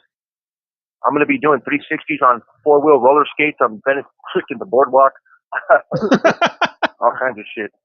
Hey, so Yeah. Are both of you 44? No. I'm 43. Jess is 44. He's going to be 45. I'm going to be 44. Órale, okay. I'll be 45 in August. Yeah, and I'll be 44 in September. Like Cameron, like 14 days after him. 2 weeks. That's it, 2 weeks. That's August it. 20th to September 4th. Oh yeah, your birthday is Yep. Okay. Yep. And the crazy part is we look super young too. I don't look old. We're preserved. We've been in a can. Get on the shelf. And not having to pay bills, it'll keep your skin looking shiny. No bags under your eyes. Nope. Straight up. Yeah. That's why when you guys are talking that homeless shit, when you guys are talking about the homeless earlier, I was just like, man, I don't know. I kind of think I'd rather be in prison than homeless on the streets. There's really no responsibility, in prison. There's no responsibility if you're homeless on the street. I'm going to go straight out and open up an OnlyFans page.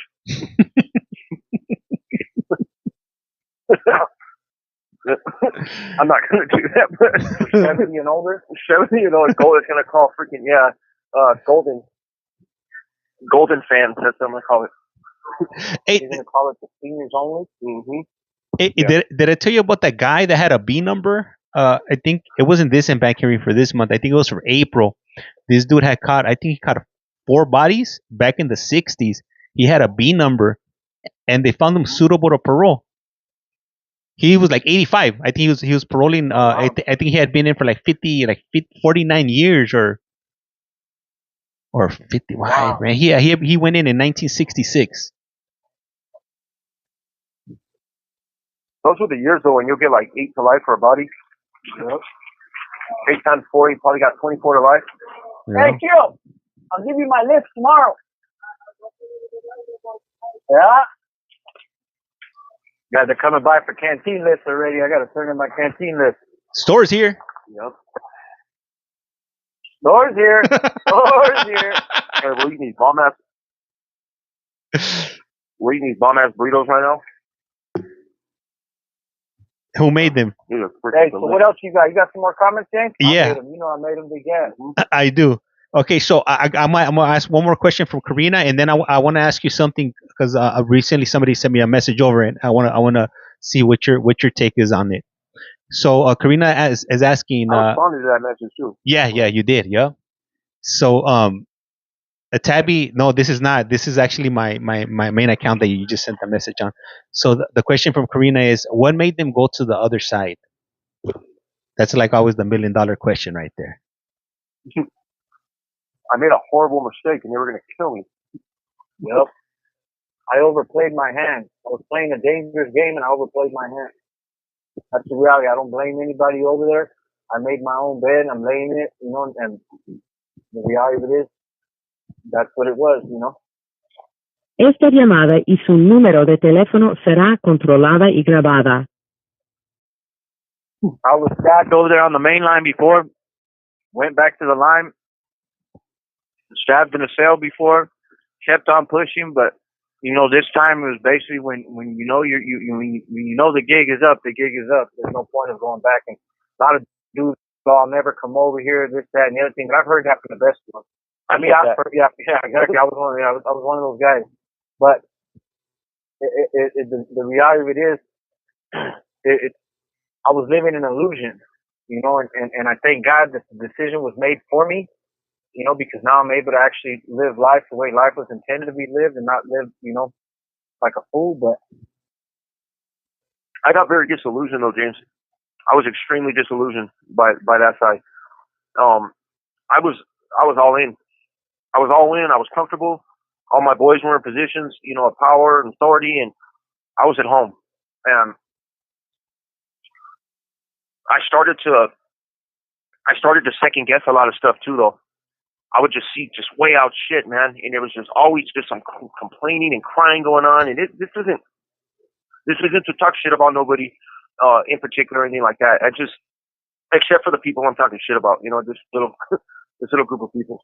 But I was around like this. I just got stuck in this little cycle, right, where I was just around these fucking people, man. And it wasn't that everything I did was wrong. It's just that everything was always like, everything that everybody else did was always wrong. And all I heard was freaking complaining all the time. And I started to get sick of it in my head, like I started thinking like, damn, what am I fucking doing this for, And once that thought comes in your head, it doesn't leave.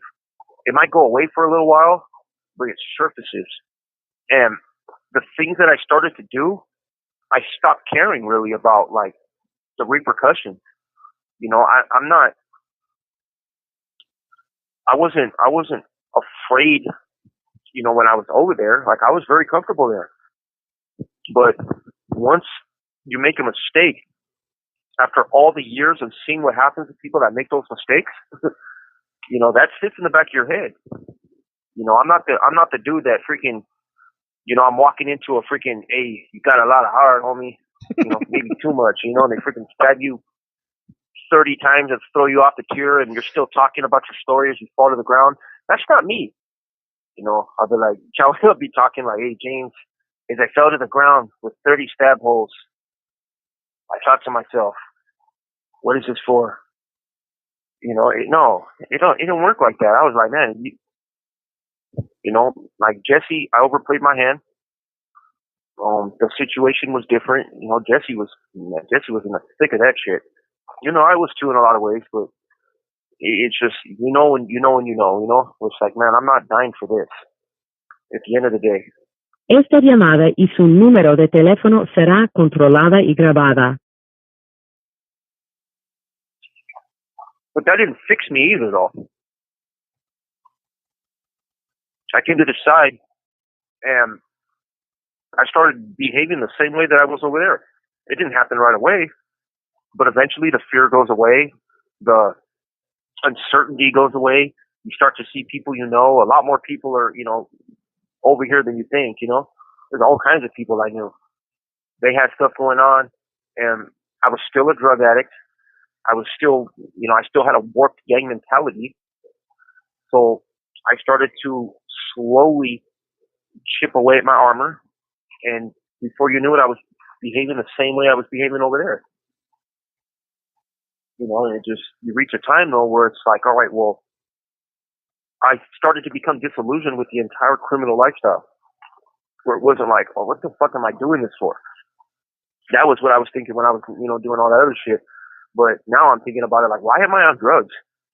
Why do I want to sit in my cell half dead for 5 days with lower back pain because I've been hunched over a desk drawing for 18 hours? Like, what? Why do I want to do drugs? And then I'm looking around and I'm looking at these walls like, why do I want to do this in here? Is this really what it is? Is this all my life is ever going to be? And once that starts to get into your head, it's just a matter of time before something happens, And my change was good. But I needed to hit that rock bottom and everything. I needed to freaking just basically drop out of everything. The whole damn life. Yep, 100%. That's exactly what it is. We got to get the same thing like Dave. I came over here and within no time, I realized that I was, I went right back to doing what I knew because I had nobody else to blame anymore. And it was like, damn. And so I had to get to that spot where it was like, okay, I'm still hurting the people who love me. I'm still doing the same stupid shit. And I'm sitting there thinking like, well, hold on. I thought everything that made prison or the shit you were doing what it was over there. So why are you still doing the same stuff here? I didn't realize till after I was sitting in the hole again for narcotics distribution, and I had nobody to blame. I couldn't bullshit my family. I couldn't even bullshit myself because I was literally like looking for an excuse to myself, like, you know. And that's when you start to realize there's something wrong. Like, you fool, you full of shit. You've been lying to yourself this whole time, and now that you can't even think of a lie to tell yourself, let alone somebody else, face the music. And that's exactly where I got to that point and was just like, man, I'm done, you know. And so leaving the other side wasn't the end. You know, I left the other side on self-preservation to keep my life, but I didn't change because I left the side. I encourage guys to change on their own. You know, you don't have to leave the other side. You don't have to. It makes it easier. But people who make change they can make change on their own. You know, I wasn't ready. I wasn't one of them dudes that could change there. I wasn't ready to change here. It wasn't until I came to that realization that I was like, all right, hold on. You know, and that sitting in that hole, you know, doing that self-reflection, it was what I needed. You know, I tell people all the time, COVID saved my life because if I would have left back to level 4 when I got kicked out of the hole, like I should have done, I should have went back to level 4. They had taken my override. I was gone. If I would have went over there would have been nothing in me that would have been able to change because I was a survivor. And the level 4s are a lot different. They're not conducive to change. You got to survive, and that's what I've done my whole life. I've survived. You know, I made it. I use it as an excuse to do the shit that. Le queda un restante de 60 segundos. But right here, I was able to actually start to get some of the tools that I needed to make sure to plant my transition into conscience. So it was definitely an experience. But to answer your question, why did we leave the other side? For me, it wasn't drugs. It wasn't any of that stuff. You know what I mean? I was involved in it in the game, and I overplayed my hand. You know, like David, I wasn't enchanted by it anymore, and I started compromising the things that I was doing. I started doing stupid shit because I seen so much dumb shit. But I still believed in what I was doing. I just didn't believe in a lot of the people that I was doing it with. There was a lot of good homies that are still there, living their life, doing what they're doing. And I feel bad because I know what it's like to be lost. I can empathize for them, you know? There's some good dudes, smart ass people over there. Call back. Imagine who they could be or what they could be doing right now with their life. Yep. All right. And for anybody that wants to listen to their backstories, we actually have their backstories on YT at Collect Call From. It's under the playlist. If you look up David Lopez or Jesse Nava at Collect Call From, links are also on their profile. Just go under the playlist and you can listen to their back journey if you would like to listen to them. Hey, what up? Build Cool Things. And somebody was asking me how come I'm not talking. I'm not talking because you know this these phone calls I set up for them. So I'm mostly here to listen and to ask questions. Global Telling. Usted tiene una llamada prepagada de David Lopez.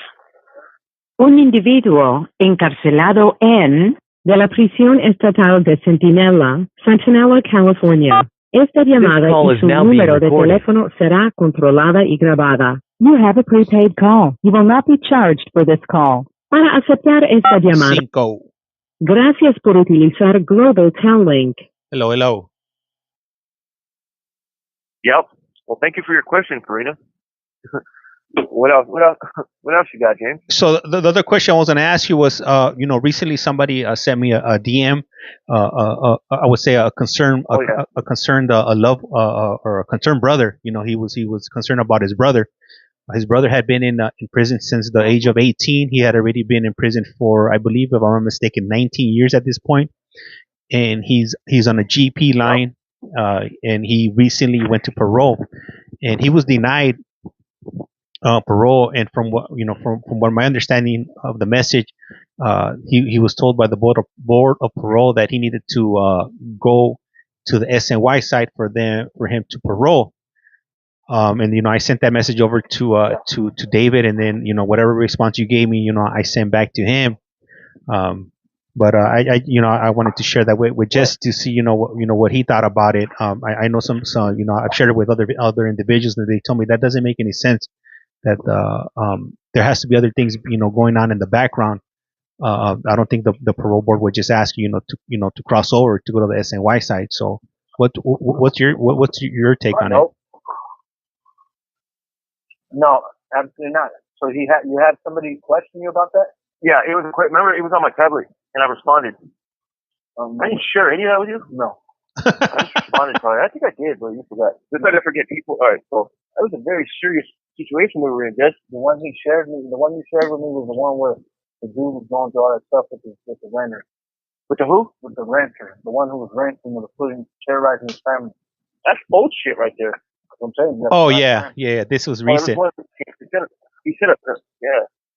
All right. No. So there was one about a few days ago. So it's on my tablet. All right. So and I sent a response to it. Remember about Stay Strong? You don't remember none of that? We talked about it. I probably talked about it with somebody else. Yeah. All right. So anyway, this is serious right there. I gave your advice to change, thinking that that's what you Yeah. Well, anyway, so I hope it was good. But no. So this guy, he's got a brother, and there's a few things that stood out, super red flags right off the bat. For one, he said that his brother he's trying to get down to level 3, or that he's thinking about going to level 3, going to board, and that he has another chance to go back in 3 years. So, and he's sharing Centinela. So there's only 1 yard he could be on, which is the only level 4. Huh? Oh, he's not on a 4 yard. He's on the 4 yard here in Centinela, which means he's on freaking C yard. Right. And he's having an opportunity, or he's trying to get down to a lower level, which would be one of these other yards over here. Yeah, but he got an opportunity to go back in 3 years, but the board wants him to check in, but he's still, quote unquote, staying strong. And that's my red flag right there. That's one of the big red flags. Yeah. And this is the thing, man. The board is not going to implicitly tell you, we're not going to let you out unless you go SMY. Esta llamada y su número de teléfono será controlada y grabada. They can hint about his gang involvement and things like that. They can tell him straight up, like, we think you're involved in freaking gang activity and we're not letting you out because you're a threat to public safety. I don't know. C yard is a very dangerous yard. Fucking yard is dangerous. And the people that are over there, I'm not saying everybody there is bad or this and that, but there's a lot of people, there's a lot of shit going on there, on that yard. And if there's anything popping up, like if he's involved in something, and there's a lot of people that talk on those yards too. So they got to have some sort of information if they deny them for that. 1030s, which are confidentials, or something. Staff observations, they got cameras. He might be around people that he probably should stay away from. Everybody knows everybody's business. Yeah, the reality is the board's not going to tell you go SNY, period. He got some sort of documentation that said that he was involved in some sort of activity, and that's just the reality of it. And a lot of guys are doing it. I don't know if hardly anybody that's rolling from the level 4, mainline. But because if you're still on a level 4, everybody has the opportunity to go down to a lower level now. Everybody. They're going to send everybody down that wants to go down. You only have to be clean for 1 year. 1 year, and you can get off a 4 yard. So if you're on a 4 yard, it's because you're choosing to stay there or you're getting in trouble still. It's just that simple. And I was wondering how he got a 3 year hit, which makes me think, well, he went to board, so he didn't stipulate. So there's something they're seeing. It doesn't mean they're going to let him out in 3 years, but the fact that they didn't get him with a 5 year or 7 years. Some effort to go in there and not, he tried to do it, shot his load, but he only knows what he knows, and that's what it boils down to. But as far as him leaving, he doesn't have to go SNY to get out of prison. What he does have to do is he has to start putting some distance between the way he thinks and the way he feels. And that's why I tell people all the time, we don't promote GP, SNY, none of that. Nope. We're promoting prison reform and getting out of prison. And dudes can do it over there. I look back and I realize I remember guys like that who used to just mind their own business, stay out of the way. Yeah, don't get me wrong. If you're there and something happens with another race, which is usually slim to none now, or something. You can't get off with the Huras anymore. You can't get off with another race unless it's like completely sanctioned. And even then, it's not going to happen because the power that be have already signed an end hostilities treaty. And so that like the things that you have to worry about as a group disturbance are not going to be. They're 9 out of 10 times they're not going to come to some guy who's programming and completely out of the way and say, hey, you got to do this. No, they're going to go to dudes who are trying to be somebody, who are getting in debt, dudes that they want gone, things like that. They're not, very seldomly are they going to ask somebody, hey, you got to do this. We need you to do this. That isn't in the way. If you're not putting that kind of light on yourself, so guys over there, it put distance between the bullshit. If they're not getting high, they're not hanging out, like they're not running around getting other people's business. They're just doing their time, going to school, going to work, going to yard, exercising, going to self-help and getting the information that they need.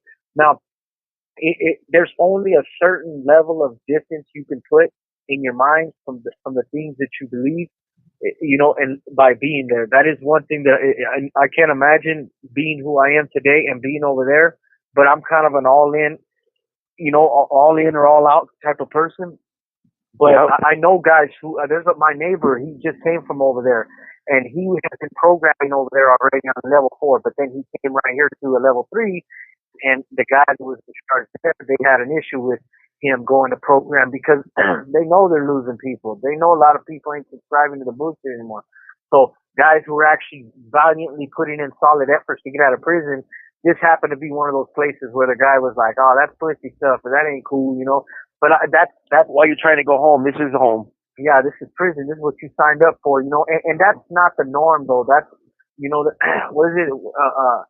That's outside the norm. Most places, even when I was over there, I remember, one of the dudes that I used to mess with, when he first got out of the shoe, the first thing he told me was like, hey man, cause I used to have life without parole. And this is when I was in the thick of everything.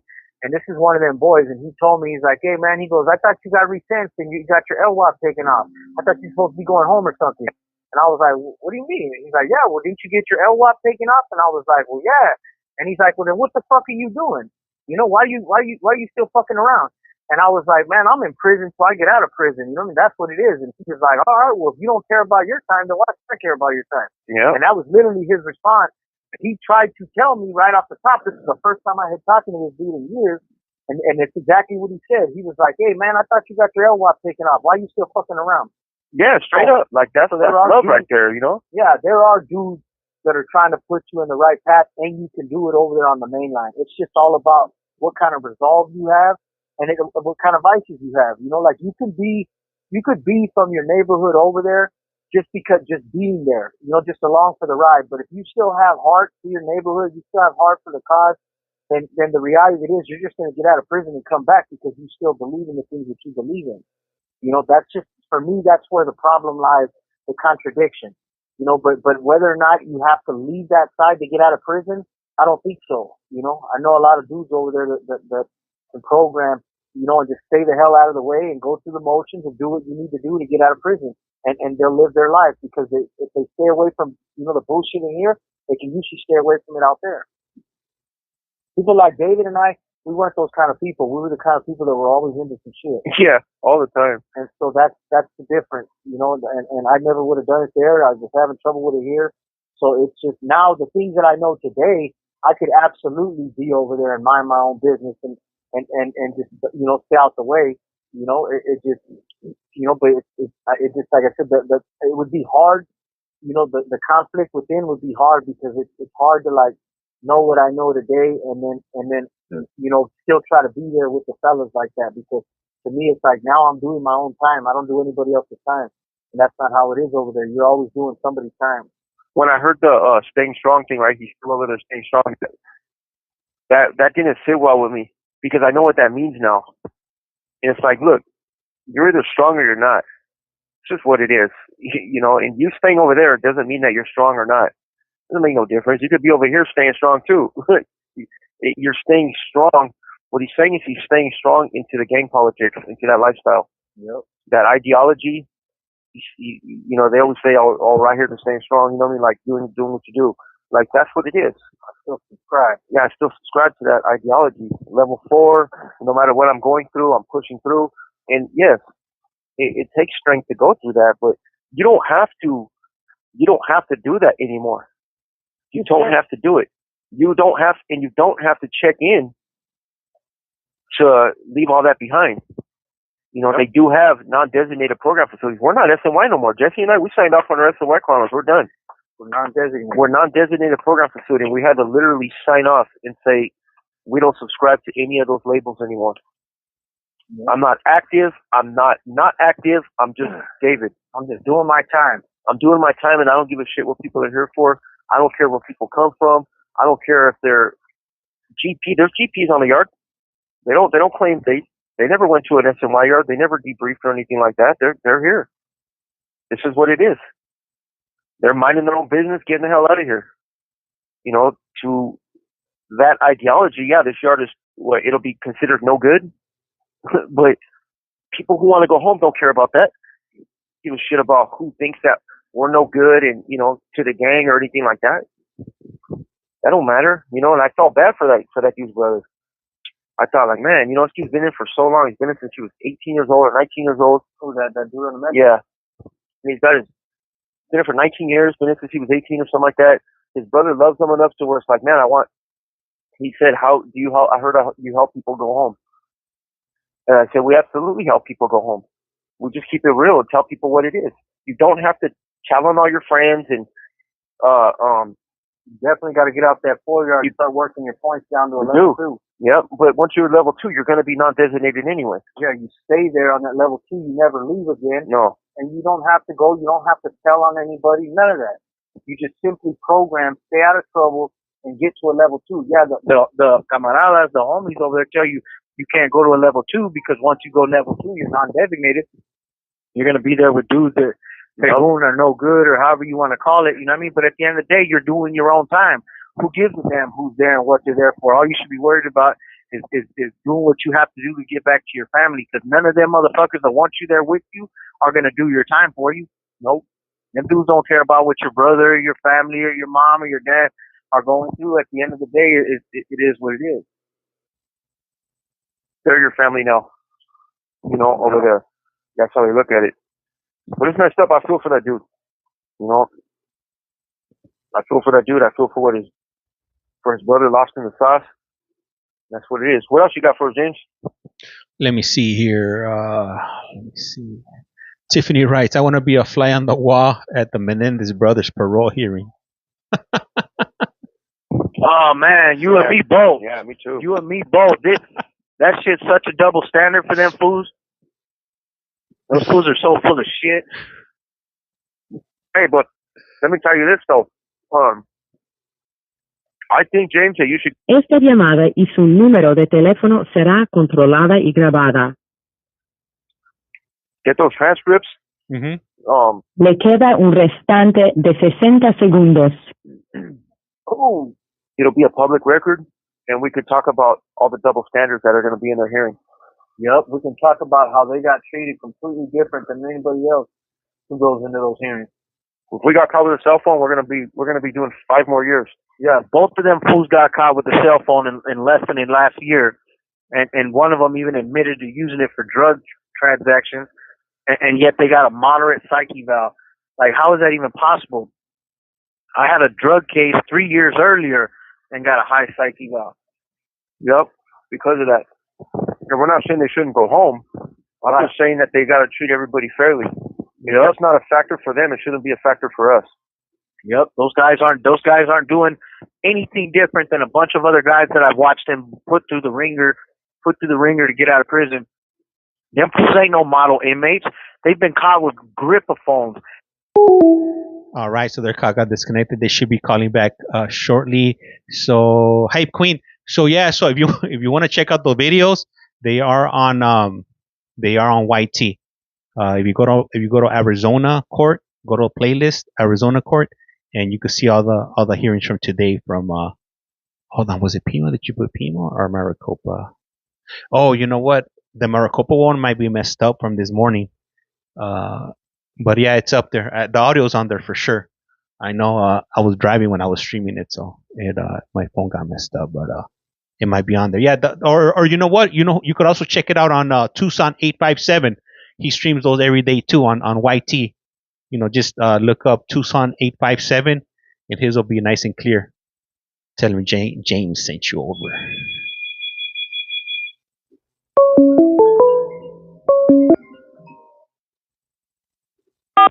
This call is now being recorded. Usted tiene una llamada prepagada de David Lopez. un individuo encarcelado en de la prisión estatal de Centinela, California. Esta llamada y su número de teléfono será controlada y grabada. You have a prepaid call. You will not be charged for this call. Para aceptar esta llamada, diga o oprima ahora el 5. 5. Gracias por utilizar Global Tel Link. Okay. What up, David? Hey, Jesse was on a rant. He feels strongly about this Menendez brothers business. I do too, but it enrages Jesse. He goes beside himself. I see smoke flying out his ears. It's only because, like I said, it's not about the fact that, hey, whether they deserve or not deserve to go home. It's all fairness. You don't think that we would love to just be able to just kick back in here on a freaking cell phone? We could be doing video calls endlessly. We could be freaking watching Netflix and just chilling, and we could be actually live streaming this freaking right now podcast right now. I'd be shitting in my boxers right here, just looking at you guys out there in the world. I'd be sitting here naked. I hope you guys don't mind. But that's just me. I'm in the music business. I would be running my OnlyFans page right now. Yeah, I'd be running my back page right now. His back page. I'm not sure what that is, but it definitely sounds like something bogus. So I'm with it. For a good time. Yeah, I'll be doing voiceovers for a good time. Call Jesse right now. You're gonna hear Dave in the background. Pick up the phone. Yeah. Hey. Absolutely. That would be fucking no, but we can't. And the thing is, we can't because look, man, we're in prison. We have to follow the damn rules. It's just what it is. And we know that what it goes into to even get a cell phone to begin with, there's all kinds of shit. Jesse and I, we both had them in here. We know what it is. It's a big old freaking mission. Esta llamada y su número de teléfono será controlada y grabada. You gotta be all deceitful. You gotta try to there's all kinds of illicit transactions and all kinds of shit goes into freaking keeping one of those things. Getting one. That's why it's funny that they keep talking about what great inmates and model role models they are and this and that. It's like, you can't follow simple rules of prison. You gotta have it in yourself. You got the whole world batting for you out there, but yet you don't care. You're so greedy and selfish that you don't care about following the rules. You think the rules don't apply to you, just like the night you decided to murder your parents for money. In a crazy way, crazy way. Yeah, they shotgunned them all over the place. There was guts and brains all over the ceiling. It was a crazy killing. And just think about how they're continuing to victimize those people by refusing to take responsibility for the crime and their time.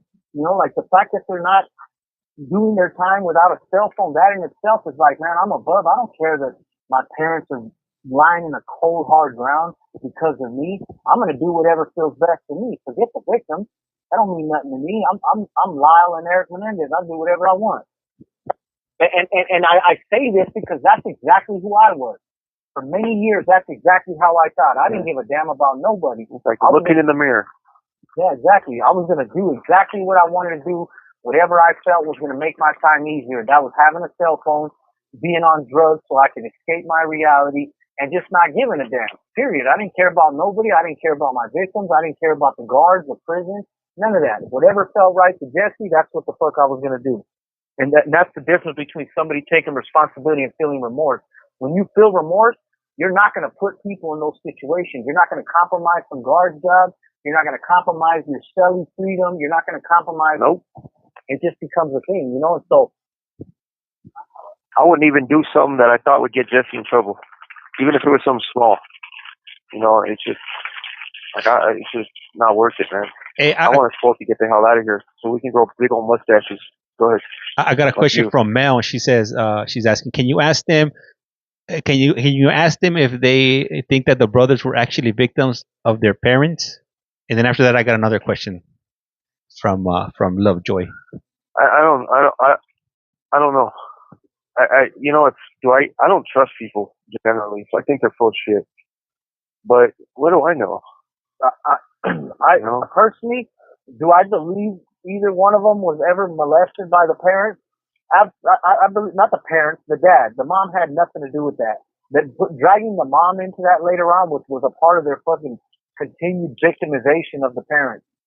Was the dad molesting them? I don't doubt it. I don't put nothing past these weird ass people in this world. Yeah. So I'll even give them that. I will even give them that. But let's just say both of them were victims of sexual abuse. That does not excuse what they did. That is not a reason to viciously murder your parents. No, not at 21 years old. Maybe let's just say you were a 13, 14-year-old little boy and your dad's coming home and raping you and doing, hurting you in ways, and you just, out of pure terror, you say, you know what, I'm not doing this anymore, and you grab your dad's gun and you shoot him. That's the kind of crime that is excusable under that defense. You know what, the little boy was just sick and tired of being molested and being abused and being victimized, and in that moment, the little boy made an impulsive, emotional decision and that he felt was going to fix this situation, because a 13-year-old boy doesn't have the mental capacity to understand the gravity of the situation and how it's going to become worse by making that choice. But a 21-year-old college student, an 18, 19-year-old, young adult, albeit, but at the same time, these were two spoiled fucking brats who planned their parents' murder for 6 months. That's not a crime of passion. That's not a crime of victimization. That's a crime of greed right there. They knew the parents were going to X them out of the will. They knew it was going to be, and so these people were literally going. That's why they went on that big old crime spree. That's why they had this big old elaborate scheme of coming up with alibis. That's not somebody who killed somebody because they were a victim of their abuse. That's somebody who killed somebody because they had a motive, because they had an agenda and an objective. And that objective was to get their parents' money, spend their parents' money to hopefully not get kicked out of the will, because the dad was already going to kick them out of the will because they were full of shit. Now, was he abusing them? There's no real proof of that, but I'm going to give him that. I believe that because it happens more often than you would think. So I do believe that there's a chance that the dad was abusing them 100%. But there's all kinds of kids who, survivors who endure that kind of abuse. And they don't turn around and kill their parents. And in fact, very, very seldomly do they kill their parents, because most kids that are getting abused like that, they end up with Stockholm syndrome. It's somehow, some way they were manipulated into believing that was the way parents showed love, or uncle, or, a lot of survivors of sexual abuse.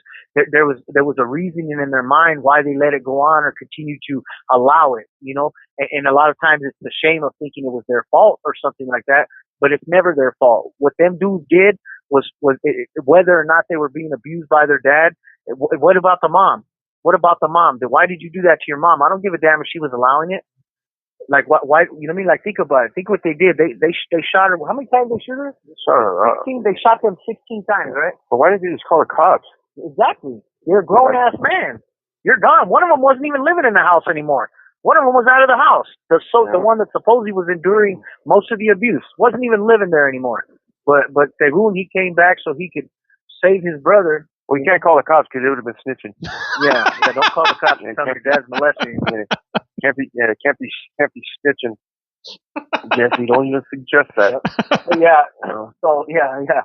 No, but to answer that question, I do believe that they probably were at some point. One of them, maybe even both of them, who knows, were being exposed to sexual abuse as young teenagers.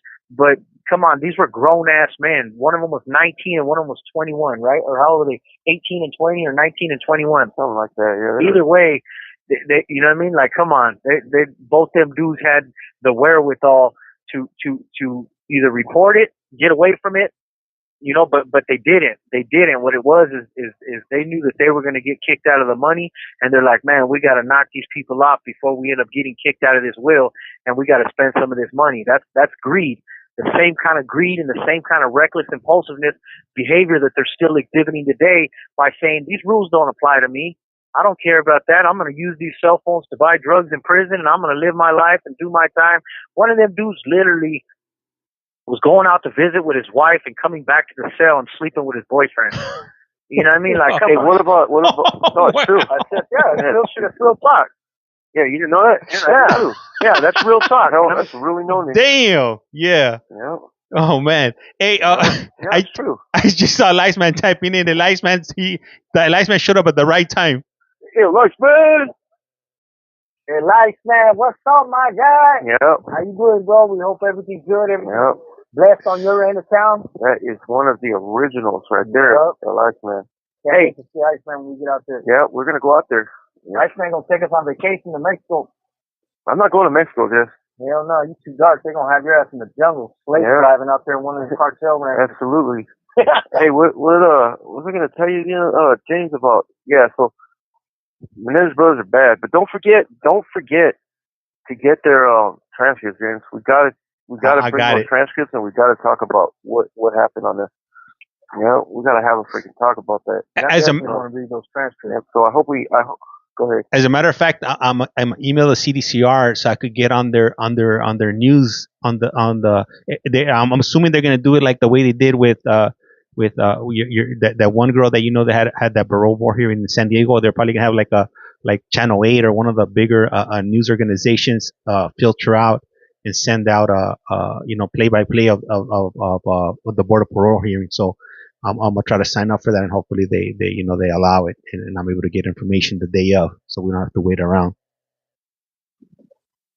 Hey, do you got any like media credentials? Nah, I don't. Anything like that you got? Nah, I don't. But we gotta get you some media credentials. Huh? Yeah, get those on like the dark web or anybody in Europe. James like Kermit the Frog right there. This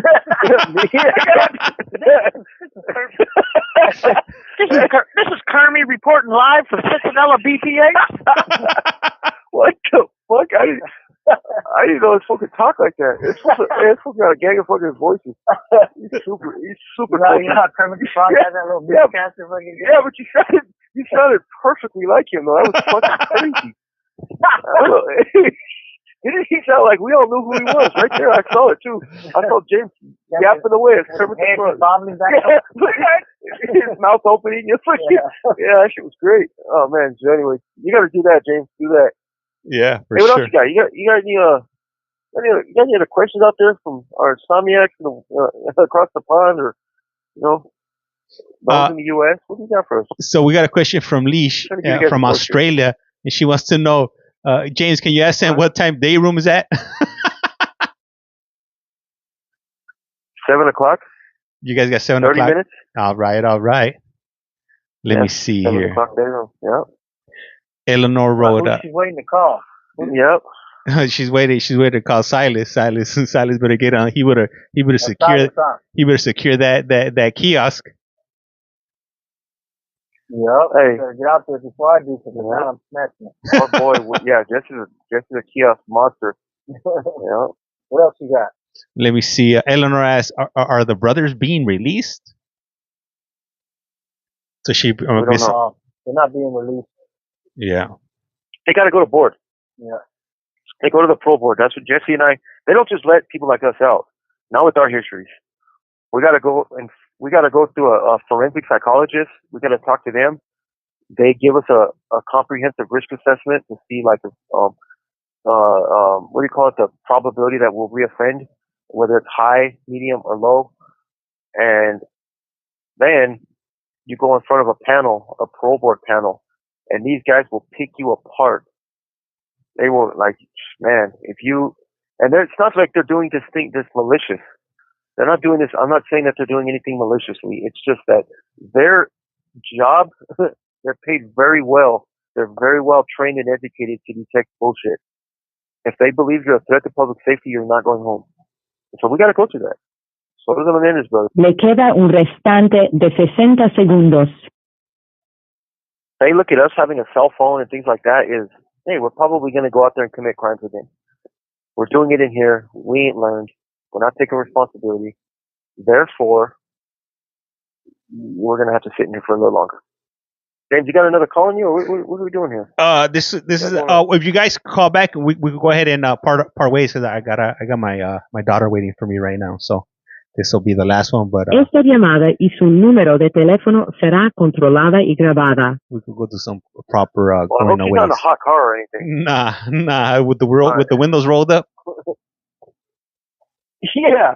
Oh, you're one of them, James. I'll call you back. All right, cool. All right. So yeah, so they're gonna call back right now. We're gonna go ahead and be ending this call. But hey, I do appreciate you guys tuning in. You know, I haven't been on for the last week or two, or who knows how long I haven't been on. But I haven't forgotten about you guys. Just life catches up with you sometimes. Mel writes very interesting. Let me see. Where are the two guys vacationing? They're vacationing in Sentinel State Prison. Brittany writes, their laughs are infectious. Laughing out loud. Do they have any kids? I believe they do. They do have kids. Do you know how hard I've been writing for the Menendez brothers? Let me see here. Esta es Global This Telling. call is now being Usted tiene recorded. una llamada prepagada de David Lopez.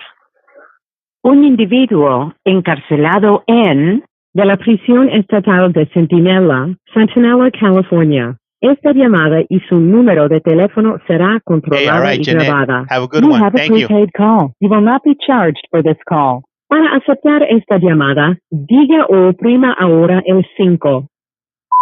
5. Gracias por utilizar Global Tel-Link. Hello. Yep. Yeah. Now we got to do that. Remember that sing-along send-off? That's who we are now. Like Mr. Rogers. Right now, Jesse's singing. He's putting on his wool vest, lacing up his Stacey Adams, combing his hair. The little train just went by. That's about it for us. We're out of here. That's So right. yeah, we will go to day room. Don't worry out there in Australia. Your boy will be on his way to a kiosk in 34 minutes. That's 34. I don't know how to say it in Australian. Well, there's like they say they say like 30 soul. Like, how you say it? We're going to day room in like 34 minutes. That's country. You did country right there. We go in the day room in like 34 minutes. That's Jeffy talk. We're going to take out yeah, but so anyway, 33 minutes now. But anyway, no, it was good, man. Spending time with you guys. Miss you guys. Miss the world. We're gonna be right here, just spinning our thumbs in circles in prison for a little while. Yep, definitely want to send our love out to everybody that's listening, all the regular listeners. Yep. Ice man, we are surviving somehow. Man, yeah, we all right, man. I hope you're good. Hope everything's going good, man. Step in anytime. Send our love always. Regular. Look, everybody, he's actually bald. Let me show you. What the? I told you. She's on you. Yeah, she's on you. Yeah. Ask her to stay 32 minutes Australian. She just busted down the door. I had the red light, so she knows that I'm in here recording. She's like, screw that, I'm done. I'm done waiting. I'm gonna go get mines. Hey, Look, everybody, he's bald. Yeah. Hey, you know what's crazy is that I'm thinking about it right now. Like when we used to do like Europe accents and or accents from London and Australia and all that stuff, because we do that over here. We're idiots. We're goofballs. We do stuff like that. But I've never heard anybody go through numbers. Wait, what an accent? Oh. An accent. Like, yeah. I have no idea how to say freaking any numbers in Australian accent. That makes two of us. Yeah, Crocodile Dundee. That's Crocodile Dundee. That's the line down there? Yeah. Looking at these jaguars, Jaguars, man. Jaguars. There, yeah, you got it right there. That's what you say. Yeah, but That ain't a noise. Noise. this is a noise. That shit right there, you know. Hey, we love our friends in Australia, though. Australians, I don't got one bad thing to say about someone from Australia. What do you know about Australia or anybody from Australia? I watch Shark Week. Okay, the Australian Shark Week. Yeah. Okay. Well, then the Aussies get our love. No, I grew up watching Crocodile Dundee, and you know I've seen Steve the Crocodile Hunter, and you know, No, this like, is the you real know, James. This big boy, he's not the real James. oh, that's the Alligator Hunter. Oh, I watch some snakes. I got bit by a stingray or I got something bad to say about pretty much everywhere in the world except for Australia That's pretty awesome. and New Zealand because I'm running for Prime Minister. Yeah, Prime Minister. We know the job's open right now. But yeah, I just want to send a shout out to everybody, all those that support us. Thank you guys for being here. It's been cool hanging out, bullshitting, you know, talking. Just And a shout out to all our regular listeners. It's fun. Our last man, if you tune in later, you know, we send our love to you. Happy Dexter, thanks for being here all week. We send our love, thanks for everything. Yarny, Martin, of course. Yep. Um, We miss Mad Max and Max, Yeah. he's not here today. Nope, it's Martin not me. isn't here today. Nope. Oh man, we got a lot of radios out there. Uh-oh. Keep an eye out for Jose Diaz too. I suspect Jose Diaz. All right, guys. Hey, Yeah. I do appreciate you guys. She's out of control. Uh-oh. Esta llamada y su número de teléfono será controlada y grabada. Stay around here, life's like a box of chocolates. You never know what you get. Is that what we get? Yeah. That's right. Hey, life's like a candle once you blow it out. No, She said, no a rato. Rato. Ah, rato. Hey, guys. Hey, I'm going to cut it. I appreciate you guys. And with that, don't cut it. No, and with that, do it. And with that, yeah, arato. No, arato. No. No, don't listen to him. No. No. come on, let's go. Look at. We gotta go. Let's go, Ty.